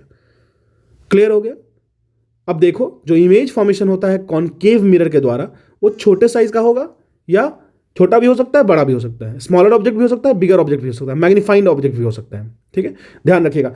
अभी हम लोग इस चैप्टर में इमेज बना के इमेज फॉर्मेशन नहीं पढ़ने वाले हैं, क्योंकि यहाँ पे रिक्वायरमेंट नहीं है, इन्होंने बताया नहीं है तो जरूरत नहीं है। आगे 9th-10th में जैसे मूव करेंगे हम लोग पूरा डिटेल तरीके से कैसे कोई एक ऑब्जेक्ट कहाँ पे फॉल करता है तो इमेज कहाँ बनता है, रिफ्लेक्शन यहाँ होता है तो कहाँ पे इमेज कट करता है, कहाँ पे फॉर्मेशन होता है, सब कुछ समझेंगे, ठीक है। तो कॉनकेव मिरर में क्या होता है, जो आप इमेज जो बनेगी वो या तो स्मॉलर बनेगी या लार्जर बन सकती है ऑब्जेक्ट से। इमेज जो होगा वो रियल भी हो सकता है, वर्चुअल भी हो सकता है। मतलब हम लोग कॉनकेव मिरर ले रहे हैं तो इमेज जो हमारा होगा इधर भी बन सकता है और इधर भी बन सकता है, ठीक है। रियल और इन्वर्टेड दोनों हो सकता है, मतलब सीधा भी हो सकता है और उल्टा भी हो सकता है, ठीक है। रियल इन्वर्टेड दोनों बन सकता है, इस बात का आप ध्यान रख लीजिए अभी, ठीक है। कॉनकेव मिरर जो होता है वो रियल और इन्वर्टेड इमेज दोनों फॉर्म कर सकता है। जब भी कोई ऑब्जेक्ट बहुत ही क्लोज होगा मिरर के, मान लीजिए मिरर के हम बहुत ही क्लोज ले जाते हैं, ठीक है, तो इमेज जो फॉर्म होता है वो वर्चुअल होता है, इरेक्ट एंड मैग्नीफाइड होता है, ठीक है। अब देखिए इसमें क्या होता है, रेज को भेज के हम लोग चेक करते हैं किस तरीके से, तो वर्चुअल बनेगा। यहाँ पे हमें सिर्फ जान लेना है कि अगर इमेज को हम बहुत क्लोज ले जाते हैं कॉनकेव मिरर के तो इमेज हमारा वर्चुअल बनेगा। वर्चुअल कहने का मतलब क्या हो गया, मैं आपको बताता हूँ। वर्चुअल कहने का मतलब ये हो गया कि आपको opposite side of the mirror बनेगा। फिर इरेक्ट कहने का क्या मतलब हो गया, इरेक्ट मतलब उल्टा बनेगा, उल्टा बनेगा, चलिए। और तीसरा कह रहा है मैग्नीफाइड बनेगा, मतलब ज़्यादा बड़े साइज का बनेगा। क्लियर है, ये हमारा कॉनकेव मिरर का हो गया। अब देखिए कॉनकेव मिरर का यूज़ कहाँ कहाँ करते हैं ये समझते हैं। तो मैंने बोला इरेक्ट इमेज बनेगा, ये मैंने इन्वर्टेड बना दिया, इसको करेक्ट कर दीजिएगा, ठीक है। मैग्नीफाइड एंड इरेक्ट बनेगा, ठीक है, ये मैंने इन्वर्टेड बता दिया आपको। चलिए, तो ये हो गया कॉनकेव मिरर का। अब इसकी हम लोग यूजेस समझ लेते हैं, आखिर इसको यूज़ कहाँ कहाँ करते हैं, ठीक है। यूजेस आपको जानना बहुत जरूरी है, एग्जाम में यूजेस पे बेस्ड बहुत क्वेश्चन पूछता है, एप्लीकेशन बेस्ड। तो देखिए जो कॉनकेव मिरर होता है उसको हम लोग यूज़ करते हैं बहुत सारे पर्पस, जैसे कि मेडिकल एग्जामिनेशन के लिए, ठीक है ना, टॉर्च रिफ्लेक्टर के लिए, headlight of cars and scooters के लिए, ठीक है। ये कॉनकेव मिरर का यूज है, कॉन्वेक्स नहीं, कॉनकेव मिरर का मैं बता रहा हूँ आपको कहाँ कहाँ यूज होगा। मेडिकल एग्जामिनेशंस के लिए, ठीक है। मैग्नीफाइंग, अगर मान लीजिए आपको हम मेडिकल एग्जामिनेशन में अंदर में, अगर मान डेंटिस्ट है आपका, वो अंदर ले गया आपके, तो या फिर कोई भी मेडिकल एग्जामिनेशन में जहाँ पे आपको मैग्नीफाइंग चीज़ देखना है तो आप उसको यूज कर सकते हो इजीली, ठीक है। हेडलाइट्स और कार एंड स्कूटर्स में देख सकते हो। चलिए, ये दे रखा है एक्सपेरिमेंट, एक्सपेरिमेंट करके आप देख सकते हो, ठीक है। एक्सपेरिमेंट आप पढ़ सकते हो, देख करके देखो, क्या उतना टाइम वेस्ट करने की जरूरत नहीं है, आप एक बार देख सकते हो। चलिए, अब हम लोग बात करते हैं कॉन्वेक्स मिरर के इमेज फॉर्मेशन के बारे में। कॉन्वेक्स मिरर को समझते हैं। देखिए, object in the mirror are looks closer than they appear, मतलब ये वाइडर व्यू मिरर होता है, मतलब आपको व्यू बहुत वाइडर व्यू मिलेगा। ये बहुत ज़्यादा, आप जब इससे इमेज बनती है तो वो इरेक्ट होती है, वर्चुअली बनती है और स्मॉलर इन साइज बनती है। जो इसकी एक्चुअल ऑब्जेक्ट होगी ना, एक्चुअल ऑब्जेक्ट से वो हमेशा स्मॉलर बनेगी, ये बात का आप ध्यान रखिएगा, ठीक है। स्मॉलर इन साइज बनता है, तभी तो आप विंडशील्ड मिरर जो होता है, जो दूर दूर की वाइडर व्यू को देखता है, वो छोटे छोटे ऑब्जेक्ट दिखते हैं, है ना। जो इमेज होता है कॉन्वेक्स मिरर का, वो मैंने आपको बता दिया, स्मॉलर इन साइज होता है than the actual object. Convex जो मिरर होता है उसको हम लोग यूज करते हैं साइड मिरर इन ऑटोमोबाइल्स। देख लीजिए, convex mirror as a side view mirror, ठीक है। अब देखिए लेंसेज जो होते हैं, अब मिरर की बात हो गई, लेंस की बात कर लेते हैं। तो ये हो गया आपको कॉन्वेक्स लेंस और ये हो गया कॉनकेव लेंस। देखिए सेम अप्रोच है, ये केव बन रहा है तो यहाँ पे इसको आप कॉनकेव लेंस समझिएगा। हालांकि थोड़ा सा मैकेनिज्म बदल जाता है, वो हम लोग समझेंगे जब हम लोग रेज को इंटरसेक्ट करवाएंगे, जब भी हम चीज़ों को देखेंगे कि कैसे इमेज फॉर्मेशन होता है, ऑब्जेक्ट से इमेज को, ऑब्जेक्ट से हम रेज को इंसिडेंट करेंगे, फिर कहाँ पे कट कर रहा है वहाँ इमेज बन रहा है, उसमें हम लोग चेक कर लेंगे, ठीक है। तो देखिए कॉन्वेक्स लेंस की बात कर लेते हैं हम। लेंसेज जो होता है वो बहुत ही वाइडली यूज होता है स्पेक्टिकल्स में, चश्मों में, टेलीस्कोप्स में एंड माइक्रोस्कोप में, ठीक है। वो जो लेंस होते हैं जो थिकर फील होते हैं मिडिल में और दोनों साइड से एज बने होते हैं, वो होते हैं कॉन्वेक्स लेंसेज, ठीक है। देखिए थिकर हो गए एज पे, मतलब मिडिल में, और ये शार्प हो गए एज पे, तो ये हो गया आपको कॉन्वेक्स लेंस। अब यहाँ देखिए थिनर हो गए एज पे, मतलब मिड में, और थिकर हो गए एज पे, तो ये हो गया कॉन्वेक्स लेंस, ठीक है। बेसिक डेफिनेशन आप देख के तो वैसे भी बता दोगे, ठीक है। कॉन्वेक्स लेंस की बात कर लेते हैं। देखिए वहाँ क्या था, concave mirror, real and inverted, यहाँ पे कॉन्वेक्स लेंस की बात कर रहे हैं, तो ये इमेज फॉर्म करेंगे रियल। कॉन्वेक्स मिरर की बात करेंगे तो रियल प्लस इन्वर्टेड इमेज, ठीक है ना। रियल एंड इन्वर्टेड हमेशा मतलब फ्रंट ऑफ दी ऑब्जेक्ट ही बनेगा इमेज, और ये इन्वर्टेड होगा, उल्टा इमेज होगा, ठीक है ना। और अगर हम ऑब्जेक्ट को जब क्लोज प्लेस करेंगे ना तो इमेज हमारा वर्चुअल होगा, इरेक्ट होगा और मैग्नीफाइड इमेज बनता है। कॉन्वेक्स में हो रहा है, देखिए जो वहाँ कॉन्केव मिरर में हो रहा था वो यहाँ पे कॉन्वेक्स लेंस में होगा। इस बात को अगर आप थोड़ा सा ध्यान रख लोगे तो आगे हमें और सिंप्लीफिकेशन हो जाएगा, ठीक है। तो जो इमेज फॉर्म्ड होता है वर्चुअल, जब आप लोग नज़दीक ले जाओगे लेंस के, कॉन्वेक्स लेंस में अगर इमेज को नज़दीक ले जाते हैं तो इमेज जो फॉर्म करेगा वो वर्चुअल होगा, इरेक्ट होगा और मैग्नीफाइड होगा। जो वहाँ कॉन्केव मिरर में हो रहा था वो यहाँ पे कॉन्वेक्स लेंस में होगा। आप बस इस अंतर को समझ लेना, कभी मत भूलना, मिरर में कॉन्केव, लेंस में कॉन्वेक्स। चलो भाई, बस इतना ही याद रखना है, ठीक है। अब देखिए, जब भी हमको ऑब्जेक्ट को देखना है मैग्नीफाइड में तो कॉन्वेक्स लेंस को यूज़ करेंगे और इसको हम लोग मैग्नीफाइंग ग्लास की तरफ यूज़ करते हैं, ठीक है।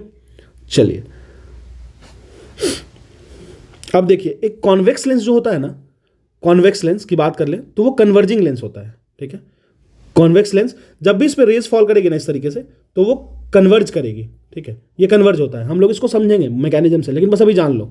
और अगर कनकेव की बात कर लेंगे तो इस पर रेज जो होती है ना वो डाइवर्जिंग होती है, वो डाइवर्जिंग नेचर की होती है। इसको हम लोग इंक्रीज करेंगे तो इस तरीके से मिलेगा, मतलब रेज डाइवर्ज होगा और यहाँ पे कन्वर्ज होता है। तो जो कॉन्वेक्स मिरर होता है वो कन्वर्जिंग होता है और कॉन्केव मिरर जो होता है उसकी कॉन्केव लेंस जो होता है, सॉरी मैं मिरर बोल रहा हूँ, कॉन्केव जो लेंस होता है वो डाइवर्जिंग होता है, कॉन्वेक्स लेंस जो होता है वो कन्वर्जिंग होता है, ठीक है, याद रखिएगा।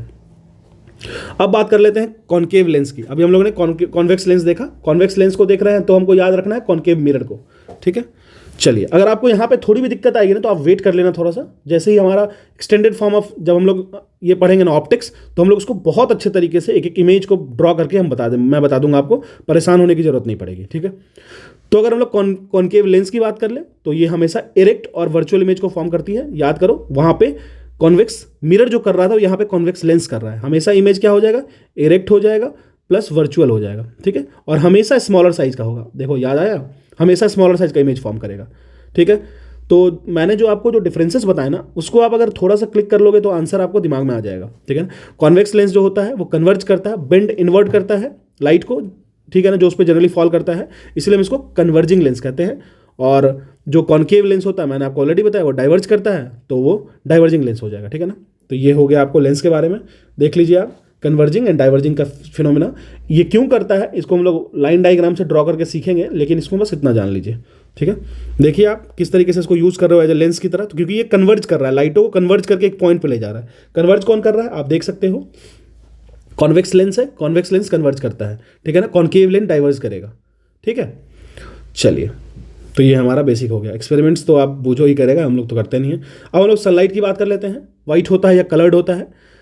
बेसिकली इतना समझिए, वाइट कलर जो होता है, वाइट लाइट जो होता है वो कंपोज होता है 7 डिफरेंट कलर्स की। कौन कौन होती है, विबग्योर आपको पता होगा, विबग्योर, ठीक है, violet, indigo, blue, green, yellow, orange and red, ये पता होगा। तो ये कॉम्बिनेशन होती है 7 डिफरेंट कलर्स की।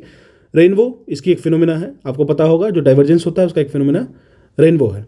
अब देखिए, इसमें क्वेश्चन बनता है ये किस चीज़ के फिनोमिना है, स्कैटरिंग है, फिर ये डिस्पर्सन है या स्कैटरिंग है या फिर कुछ भी। तो हमें ये अभी नहीं जानना है, हमें बस इतना जानना है, फिनोमिना को समझना है, ठीक है। चलिए,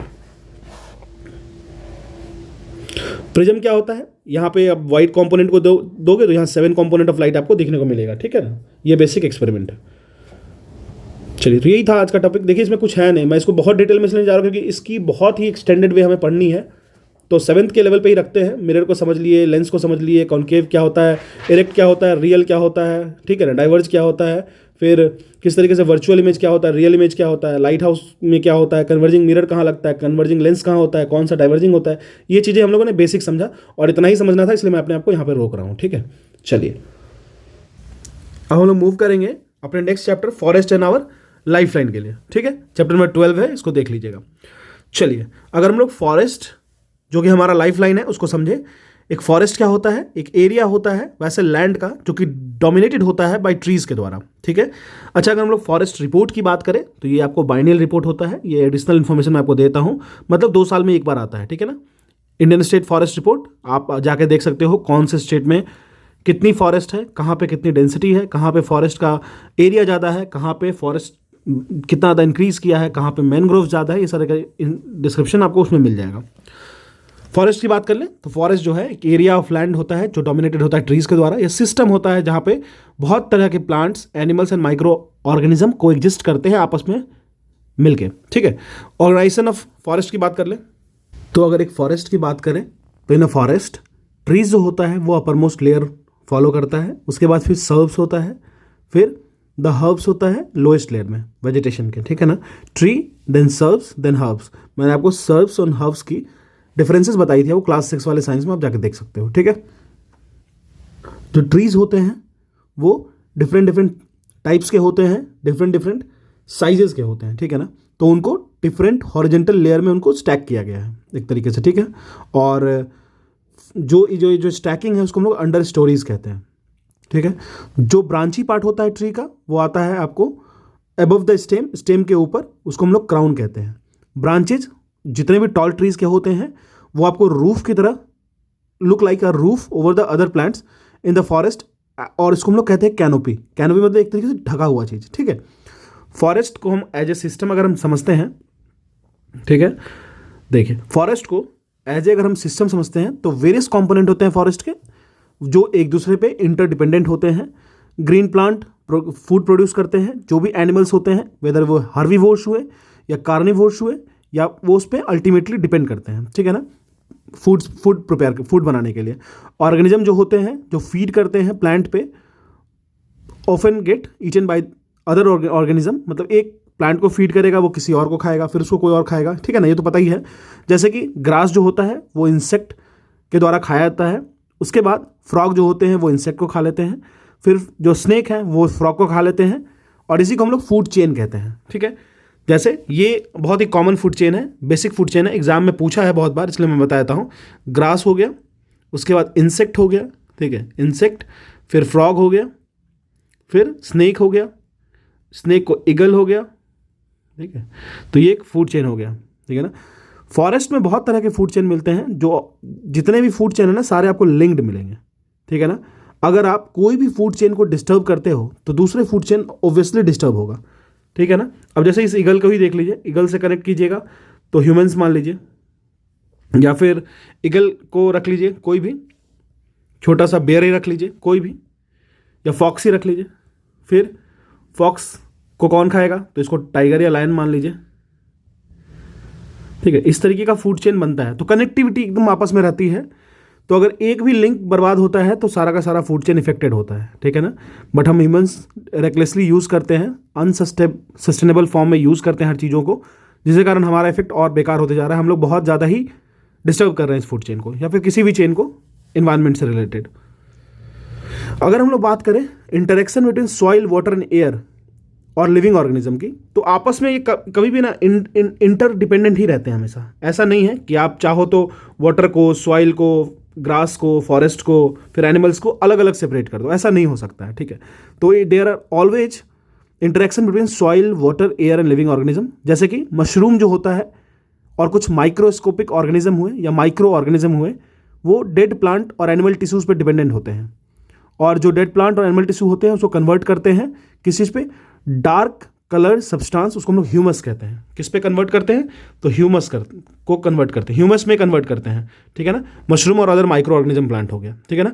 वैसे माइक्रो ऑर्गेनिज्म प्लांट जो इसको ह्यूमस में कन्वर्ट कर रहे हैं, जो सरे गले पेड़ वेर है, उसको क्या कहते हैं हम लोग, डिकम्पोजर्स कहते हैं, डिकम्पोजर्स। अगर मान लो ह्यूमस आपके सॉइल में प्रेजेंट है तो ये या फिर ह्यूमस अगर प्रेजेंट है तो ये इंश्योर करता है कि एनिमल जो है ना वो आपको सॉइल में है प्रेजेंट, ठीक है ना। एनिमल जो है वो सॉइल में प्रेजेंट है, ठीक है ना। जो भी माइक्रोस्कोपिक एनिमल्स हैं वो प्रेजेंट हैं। डेड एनिमल्स की बात कर ले, डेड एनिमल फूड बन जाते हैं, जैसे कि वल्चर्स के लिए, क्रोज के लिए, जैकल्स के लिए एंड इंसेक्ट के लिए। इसी तरीके से जो न्यूट्रिएंट्स होते हैं ना वो साइकिल होता है, और कभी भी किसी भी फॉरेस्ट में न्यूट्रिएंट जो होता है ना कभी भी वेस्ट में नहीं जाता है, ठीक है, कहीं ना कहीं उसकी प्रॉपर साइकिलिंग हो जाती है। क्लियर है। अब हम लोग जानते हैं फॉरेस्ट जो है एक डायनेमिक लिविंग एंटिटी है। सबसे पहले अगर बात कर ले कि फॉरेस्ट जो है वो, देखो कैनोपी का हम लोगों ने डिफरेंसेस देख लिया है, कैनोपी क्या होता है। कुछ क्राउन शेप ट्रीज को देख सकते हो आप, क्राउन शेप के रहते हैं ये लोग, ठीक है। जो फॉरेस्ट होता है वो डायनेमिक लिविंग एंटिटी है, लाइफ फुल होता है, इसमें लाइफ एंड विटेलिटी दोनों होगा, ठीक है ना। देख लो आप किस तरीके से बिगर ट्री जो होते हैं वो कैनोपी फॉर्म करते हैं, छायादार मतलब छाया बनाते हैं, ठीक है ना। और ये जो नीचे की तरफ लगे वो अंडर स्टोरी हो गए, क्लियर है। चलिए, तो अगर हम लोग वेरियस कंपोनेंट की बात करें फॉरेस्ट की, तो उसमें ट्रीज होते हैं, एनिमल्स होते हैं, सॉइल्स होते हैं, etc। ये फॉरेस्ट को हेल्प करते हैं कि फॉरेस्ट कैसे ग्रो करेगा, रिजनरेट करेगा। जैसे एग्जांपल में जैसे एनिमल्स जो होते हैं वो प्लांट सीड को डिस्पर्स करते हैं। डिस्पर्सिंग मीडियम अभी हम लोग जस्ट पढ़े थे कि किस तरीके से सीड जो होता है वो डिस्पर्स होता है।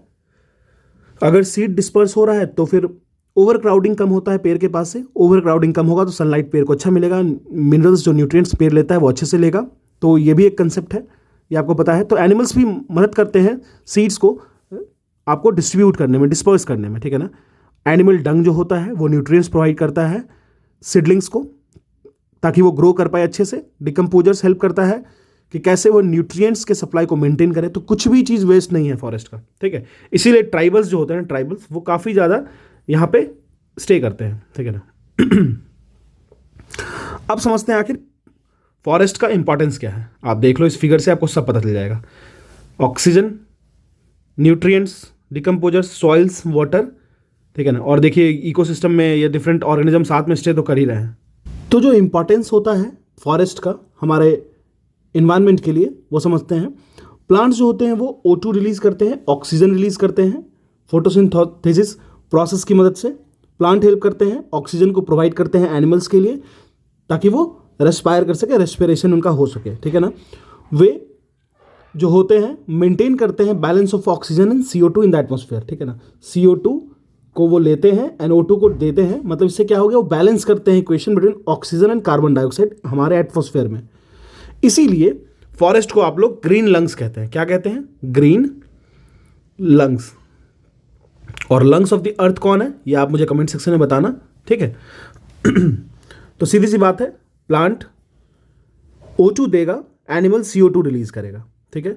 तो प्लांट जो O2 देगा वो एनिमल कंज्यूम करेगा, एनिमल जो CO2 देगा वो प्लांट यूज करेगा, ठीक है। ये जो साइकिल है ये बैलेंस है ऑक्सीजन एंड कार्बन डाइऑक्साइड के बीच में, ठीक है। अब हम लोग बात करें फॉरेस्ट की और बात कर लेते हैं। फॉरेस्ट जो होता है वो लाइफलाइन होते हैं ड्वेलिंग कम्युनिटीज के लिए, जैसे ट्राइबल कम्युनिटीज हो गए। फॉरेस्ट जो होते हैं वो प्रोवाइड करते हैं फूड, शेल्टर, उसके साथ साथ आपको वाटर, टिम्बर हो गया और मेडिसिन तो प्रोवाइड करते ही करते हैं, ठीक है। उनके पास फॉरेस्ट के लिए ट्रेडिशनल नॉलेज होता है और बहुत सारे ट्रेडिशनल वैल्यूज़ भी होते हैं। बहुत सारे मेडिसिनल प्लांट मिलते हैं फॉरेस्ट में जिनका वो यूज़ डायरेक्टली करते हैं। ड्वेलिंग कम्युनिटीज़ कहने का मतलब ट्राइबल ग्रुप्स को आप अटैच कर सकते हो इससे, ठीक है। जो डेंस बुशेस होते हैं, टॉल ग्रासेस होते हैं, वो आपको एनिमल्स को शेल्टर एंड फूड प्रोवाइड करते हैं। वो जो होता है वो उनको प्रोटेक्ट करते हैं फ्रॉम डिफरेंट कार्निवोरस जो कि उस फॉरेस्ट में रहते हैं, ठीक है। फॉरेस्ट जो होता है वो natural absorber of rain water की तरह भी काम करता है, जो कि रेन वाटर को एब्जॉर्ब करता है। रेन वाटर को एब्जॉर्ब करने का मतलब वाटर के लेवल को बढ़ाना, ग्राउंड वाटर के लेवल को बढ़ाना, ठीक है। जिससे क्या होता है, वाटर टेबल जो होता है वो थ्रू आउट ईयर आप मेंटेन रखते हो। इंडिया में तो मानसून चार महीने का खेल है, फिर पूरे रेस्ट ऑफ द ईयर आप कैसे चलाओगे? तो वही तो, उसको कंजर्व करने में फॉरेस्ट का बहुत बड़ा हाथ होता है। क्लियर है? तो ये सारी चीज़ें आपको एक एक लाइन, एक एक पॉइंट इसमें मिलेंगी, कहीं से कोई डिस्टर्बेंस नहीं है, ठीक है। चलिए, अगर हम लोग और बात कर लें फॉरेस्ट के बारे में, तो फॉरेस्ट जो होता है not only helps in controlling flood के साथ साथ वो फ्लो ऑफ वाटर को भी मेंटेन रखते हैं। सिर्फ फ्लड को ही कंट्रोल नहीं करते हैं, ठीक है ना, वो फ्लड के साथ साथ फ्लो ऑफ वाटर को भी मेंटेन रखते हैं। क्लियर है? चलिए, वो सॉइल को प्रिवेंट करते हैं, सॉइल इरोजन नहीं होगा। अगर रूट सिस्टम फैला है, रूट अगर अटैच है सॉइल से, तो सॉइल इरोज नहीं करता है इजीली, ठीक है। सॉइल इरोजन को ब्लॉक करते हैं। कहते हैं जब सुनामी आया था तो सुनामी के वक्त अगर बहुत जगह पे सी ग्रास को लगाया गया था ताकि वो ज़्यादा अंदर तक ना आ पाए, मतलब जब बहुत ज़्यादा इफेक्ट ना हो पाए। तो आप समझ सकते हो फॉरेस्ट जो है वो हेल्प करते हैं गुड रेनफॉल को लाने में नेबरिंग एरियाज में। फॉरेस्ट ऑल्सो इन्फ्लुएंस करते हैं क्लाइमेट को, वाटर साइकिल को और एयर क्वालिटी को। ये तो हो गया जो चीज़ हमें नेचर देती है, जो हमें फॉरेस्ट देती है, ठीक है, जो हमें फॉरेस्ट देती है। अब हम लोग बात करेंगे हम लोग फॉरेस्ट को क्या देते हैं, ठीक है।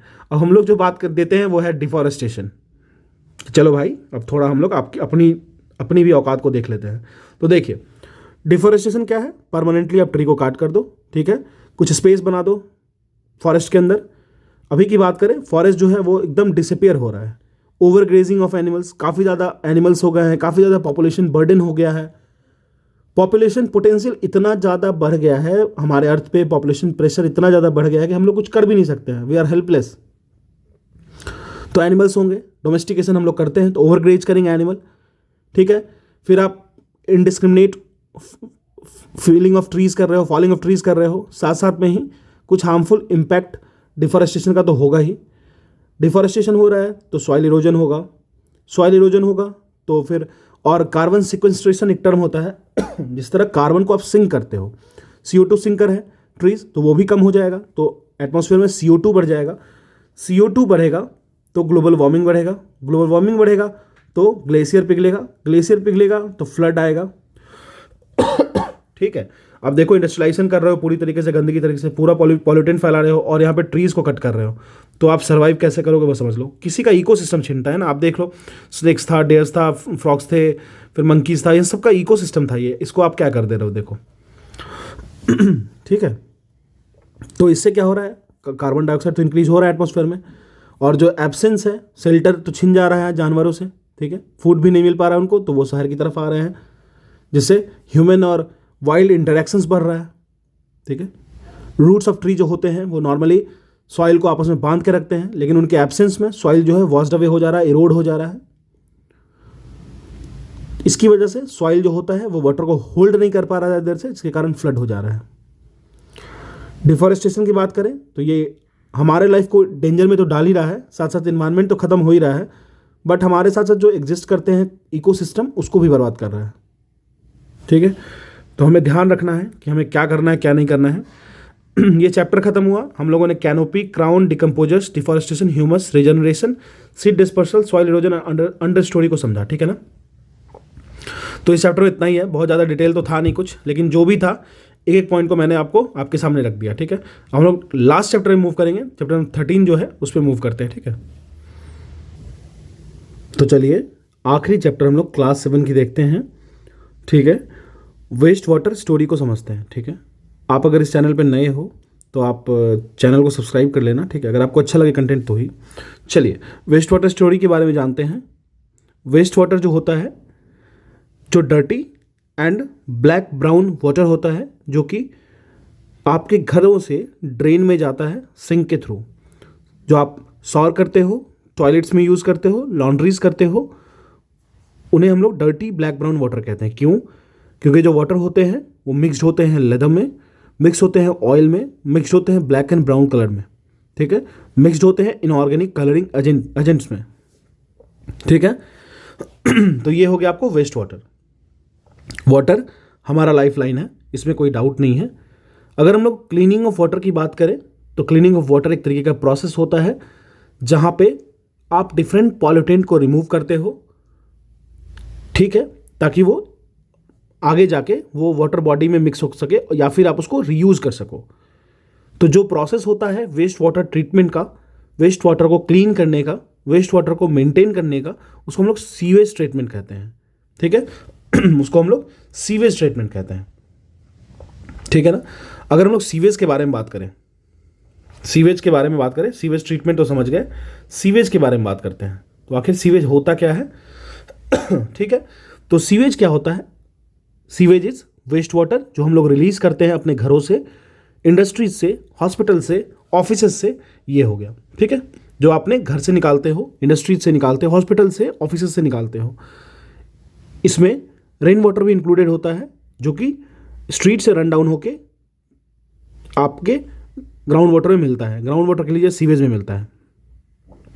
ये बहुत ही कॉम्प्लेक्स मिक्सचर होता है जिसमें सस्पेंडेड सॉलिड, ऑर्गेनिक और इनऑर्गेनिक इम्प्योरिटीज़ होती हैं, न्यूट्रिएंट्स होते हैं, सेप्रोफाइट्स होते हैं और डिजीज़ कॉजिंग बैक्टीरियाज भी होते हैं, कुछ बहुत सारे माइक्रोब्स भी होते हैं, ठीक है ना। अगर हम लोग ऑर्गेनिक इम्प्योरिटीज़ की बात कर लें, एक मिनट, एक टेबल दे रखा था शायद, चलिए कोई बात नहीं है, नहीं दे रखा था, मुझे याद है, मैं बता देता हूँ आपको। अगर हम लोग हाँ यहाँ दे रखा है, ऑर्गेनिक इम्प्योरिटीज़ की बात कर लें तो इसमें आपको ह्यूमन फीसेस, एनिमल वेस्ट ये देखने को मिल जाएगा।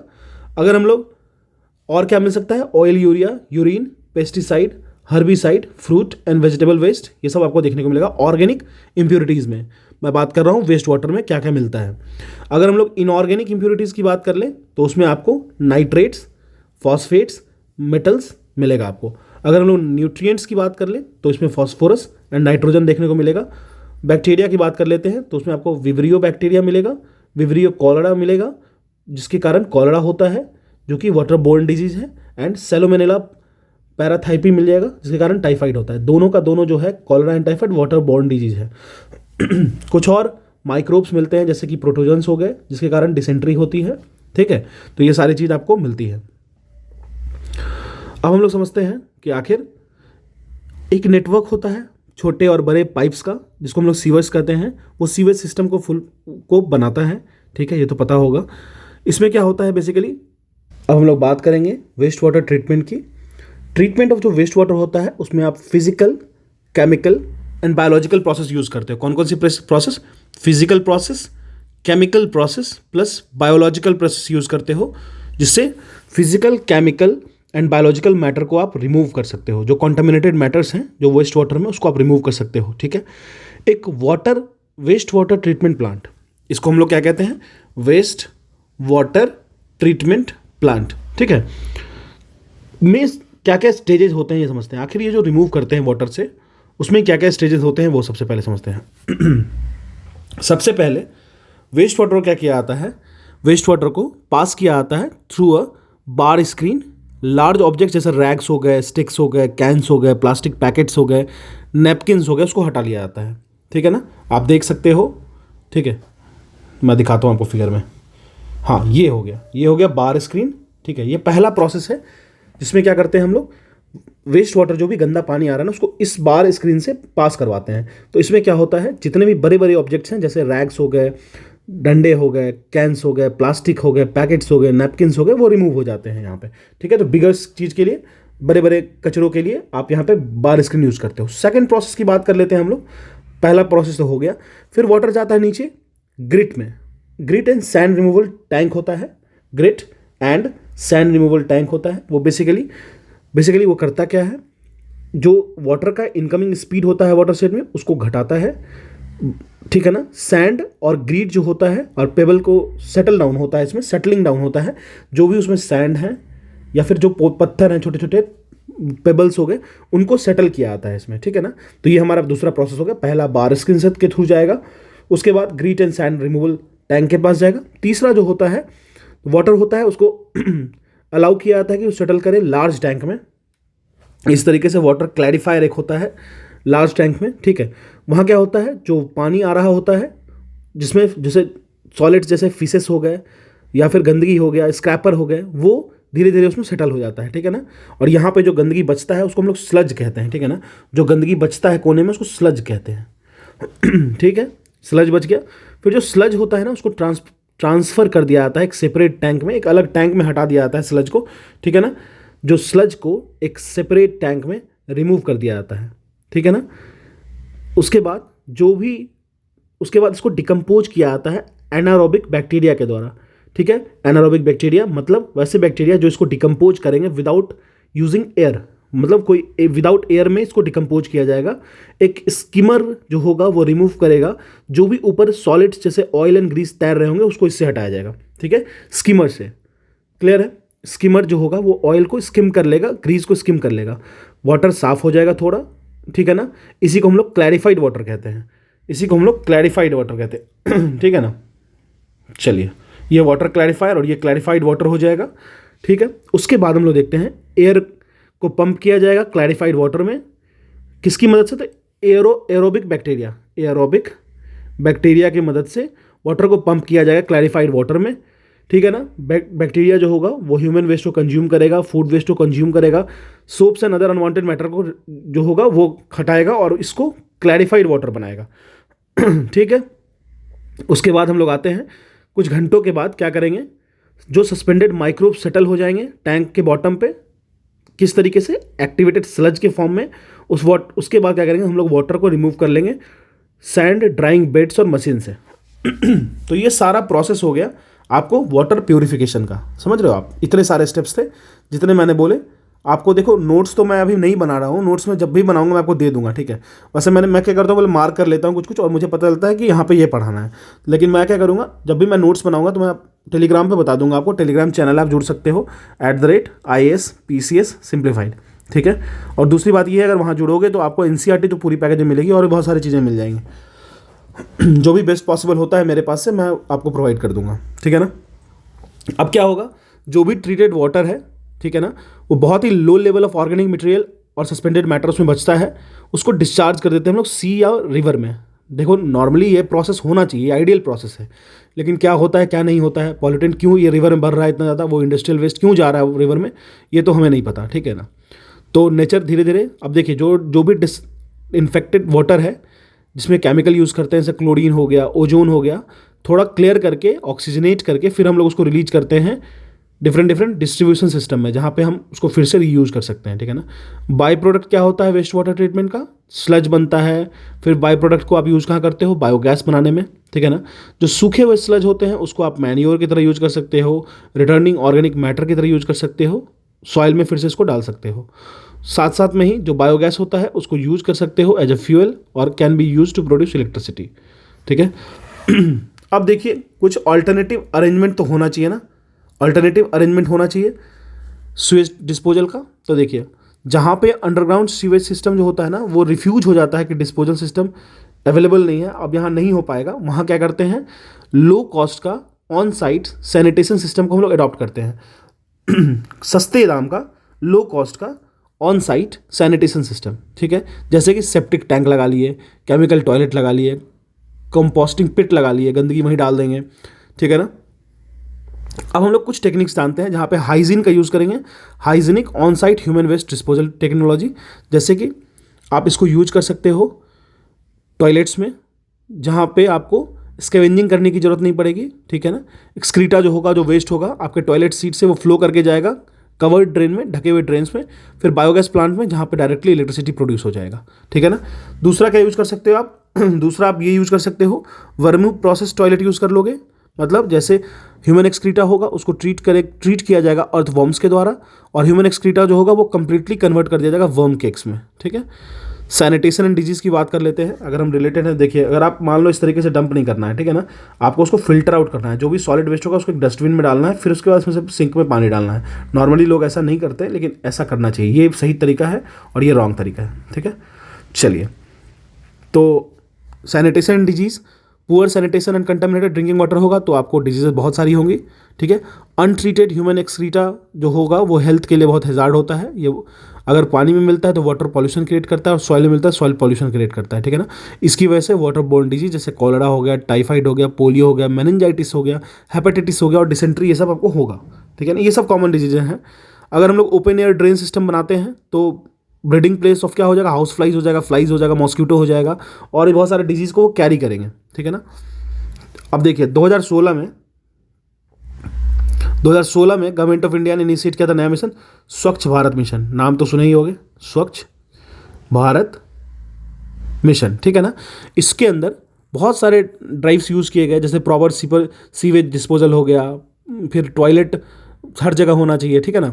फिर बहुत सारे गुड सैनिटेशन प्रैक्टिसेस को अडॉप्ट किया गया, ठीक है ना। महात्मा गांधी ने कहा था, no one need to wait for anyone else to adopt a human and enlightened course of action. इसको आप कोट कर सकते हो अगर आप किसी कहीं पे लिख रहे हो तो, सैनिटेशन को लेकर के ये लिखना चाहिए आपको, एग्जाम में आप काफ़ी इसको यूज कर सकते हो, ठीक है ना। तो ये हो गया हमारा। एक चीज़ और है, 2005 से 2015, 2005 से 15, ठीक है ना, इस ईयर में यूनाइटेड नेशन ने प्रोक्लेम किया था कि ये जो पीरियड होगा वो international decade for action on water for life होगा, ठीक है। तो बेसिकली ये जनरली एडवाइस किया जाता है कि प्लांट जैसे यूकलिप्टस प्लांट हो गया, ट्री हो गया, ये सब सीवेज पॉन्ड्स के आसपास आप इसको लगा दो, ये सारे सरप्लस वेस्ट वाटर को एब्जॉर्ब कर लेंगे, ठीक है ना, और प्योर वाटर वेपर को एटमॉस्फेयर में रिलीज करेंगे। तो ये बेसिक चीज़ें हो गई वेस्ट वाटर ट्रीटमेंट का। सैनिटेशन एंड डिजीज हम लोगों ने देखा, ऑन साइट सीवेज को देखा, सैनिटेशन इन पब्लिक प्लेसेस को देखा किस तरीके से हम पर डील करेंगे, फिर हम लोगों ने महात्मा गांधी ने क्या कोट कहा था वो भी देख लिया, ठीक है। चलिए, क्लियर है। तो ये हो गया हमारा बेसिक स्टैंडर्ड 7th फिनिश। तो 7 टोटल फिनिश हो गया, ठीक है। अगर आप चाहो, देखो 2 तरीके से आप कर सकते हो। पहला तरीका, जितनी बातें मैं बोला वो सारे पॉइंट को आप मार्क कर लो बुक में, ठीक है। मेरे पास हार्ड कॉपी है, मैं उसको मार्क करके रखा हूँ तो मैं बोल सकता हूँ, ठीक है। मुझे पता चलता है कि हाँ ये टॉपिक्स मुझे पढ़ाने होंगे, ये टॉपिक पढ़ाने होंगे, कहाँ पे किसको डिस्कार्ड करना है। तो आप एक काम कर सकते हो, मैं नोट्स प्रिपेयर करूँगा, मुझे थोड़ा टाइम तो लगेगा ही क्योंकि मैं हर काम को एक साथ नहीं कर सकता, मैं सिंगल हूँ, मगर सिंगल एंटिटी हूँ यहाँ पे, कोई मेरी टीम काम नहीं कर रही मेरे साथ, तो आप इसको समझोगे। दूसरी बात ये होगा कि अगर आप इससे बेनिफिट ले रहे हो तो आप इसको शेयर करो। देखो मुझे पता चलेगा कि लोग देख रहे हैं इसे, ठीक है। मैं ये नहीं चाहता हूँ कि मेरे कुछ मतलब मान लो मेरी कुछ अचीवमेंट्स है उसकी वजह से लोग मुझे देखें। मैं ये चाहता हूँ अगर मेरा कंटेंट आपको सही लग रहा है तो आप देख सकते हो, अगर आपको कंटेंट अच्छा लग रहा है तो आप शेयर कर सकते हो उसको, ठीक है। This is all about standard 7 science. फिर मिलते हैं क्लास 8 के लिए, फिर 9th के लिए, 10th के लिए, 11th एंड 12th में भी जो फैक्टर्स हमें पढ़ने हैं वो हम लोग इंक्लूड करेंगे। जो इन्वायरमेंट वाला सेक्शन होगा, बायो वाला सेक्शन होगा, सारे चीज़ देखेंगे। उसके बाद हम लोग हिस्ट्री या फिर जियोग्राफी स्टार्ट करेंगे एज पर योर डिमांड, आप बताना, ठीक है। चलिए, थैंक यू।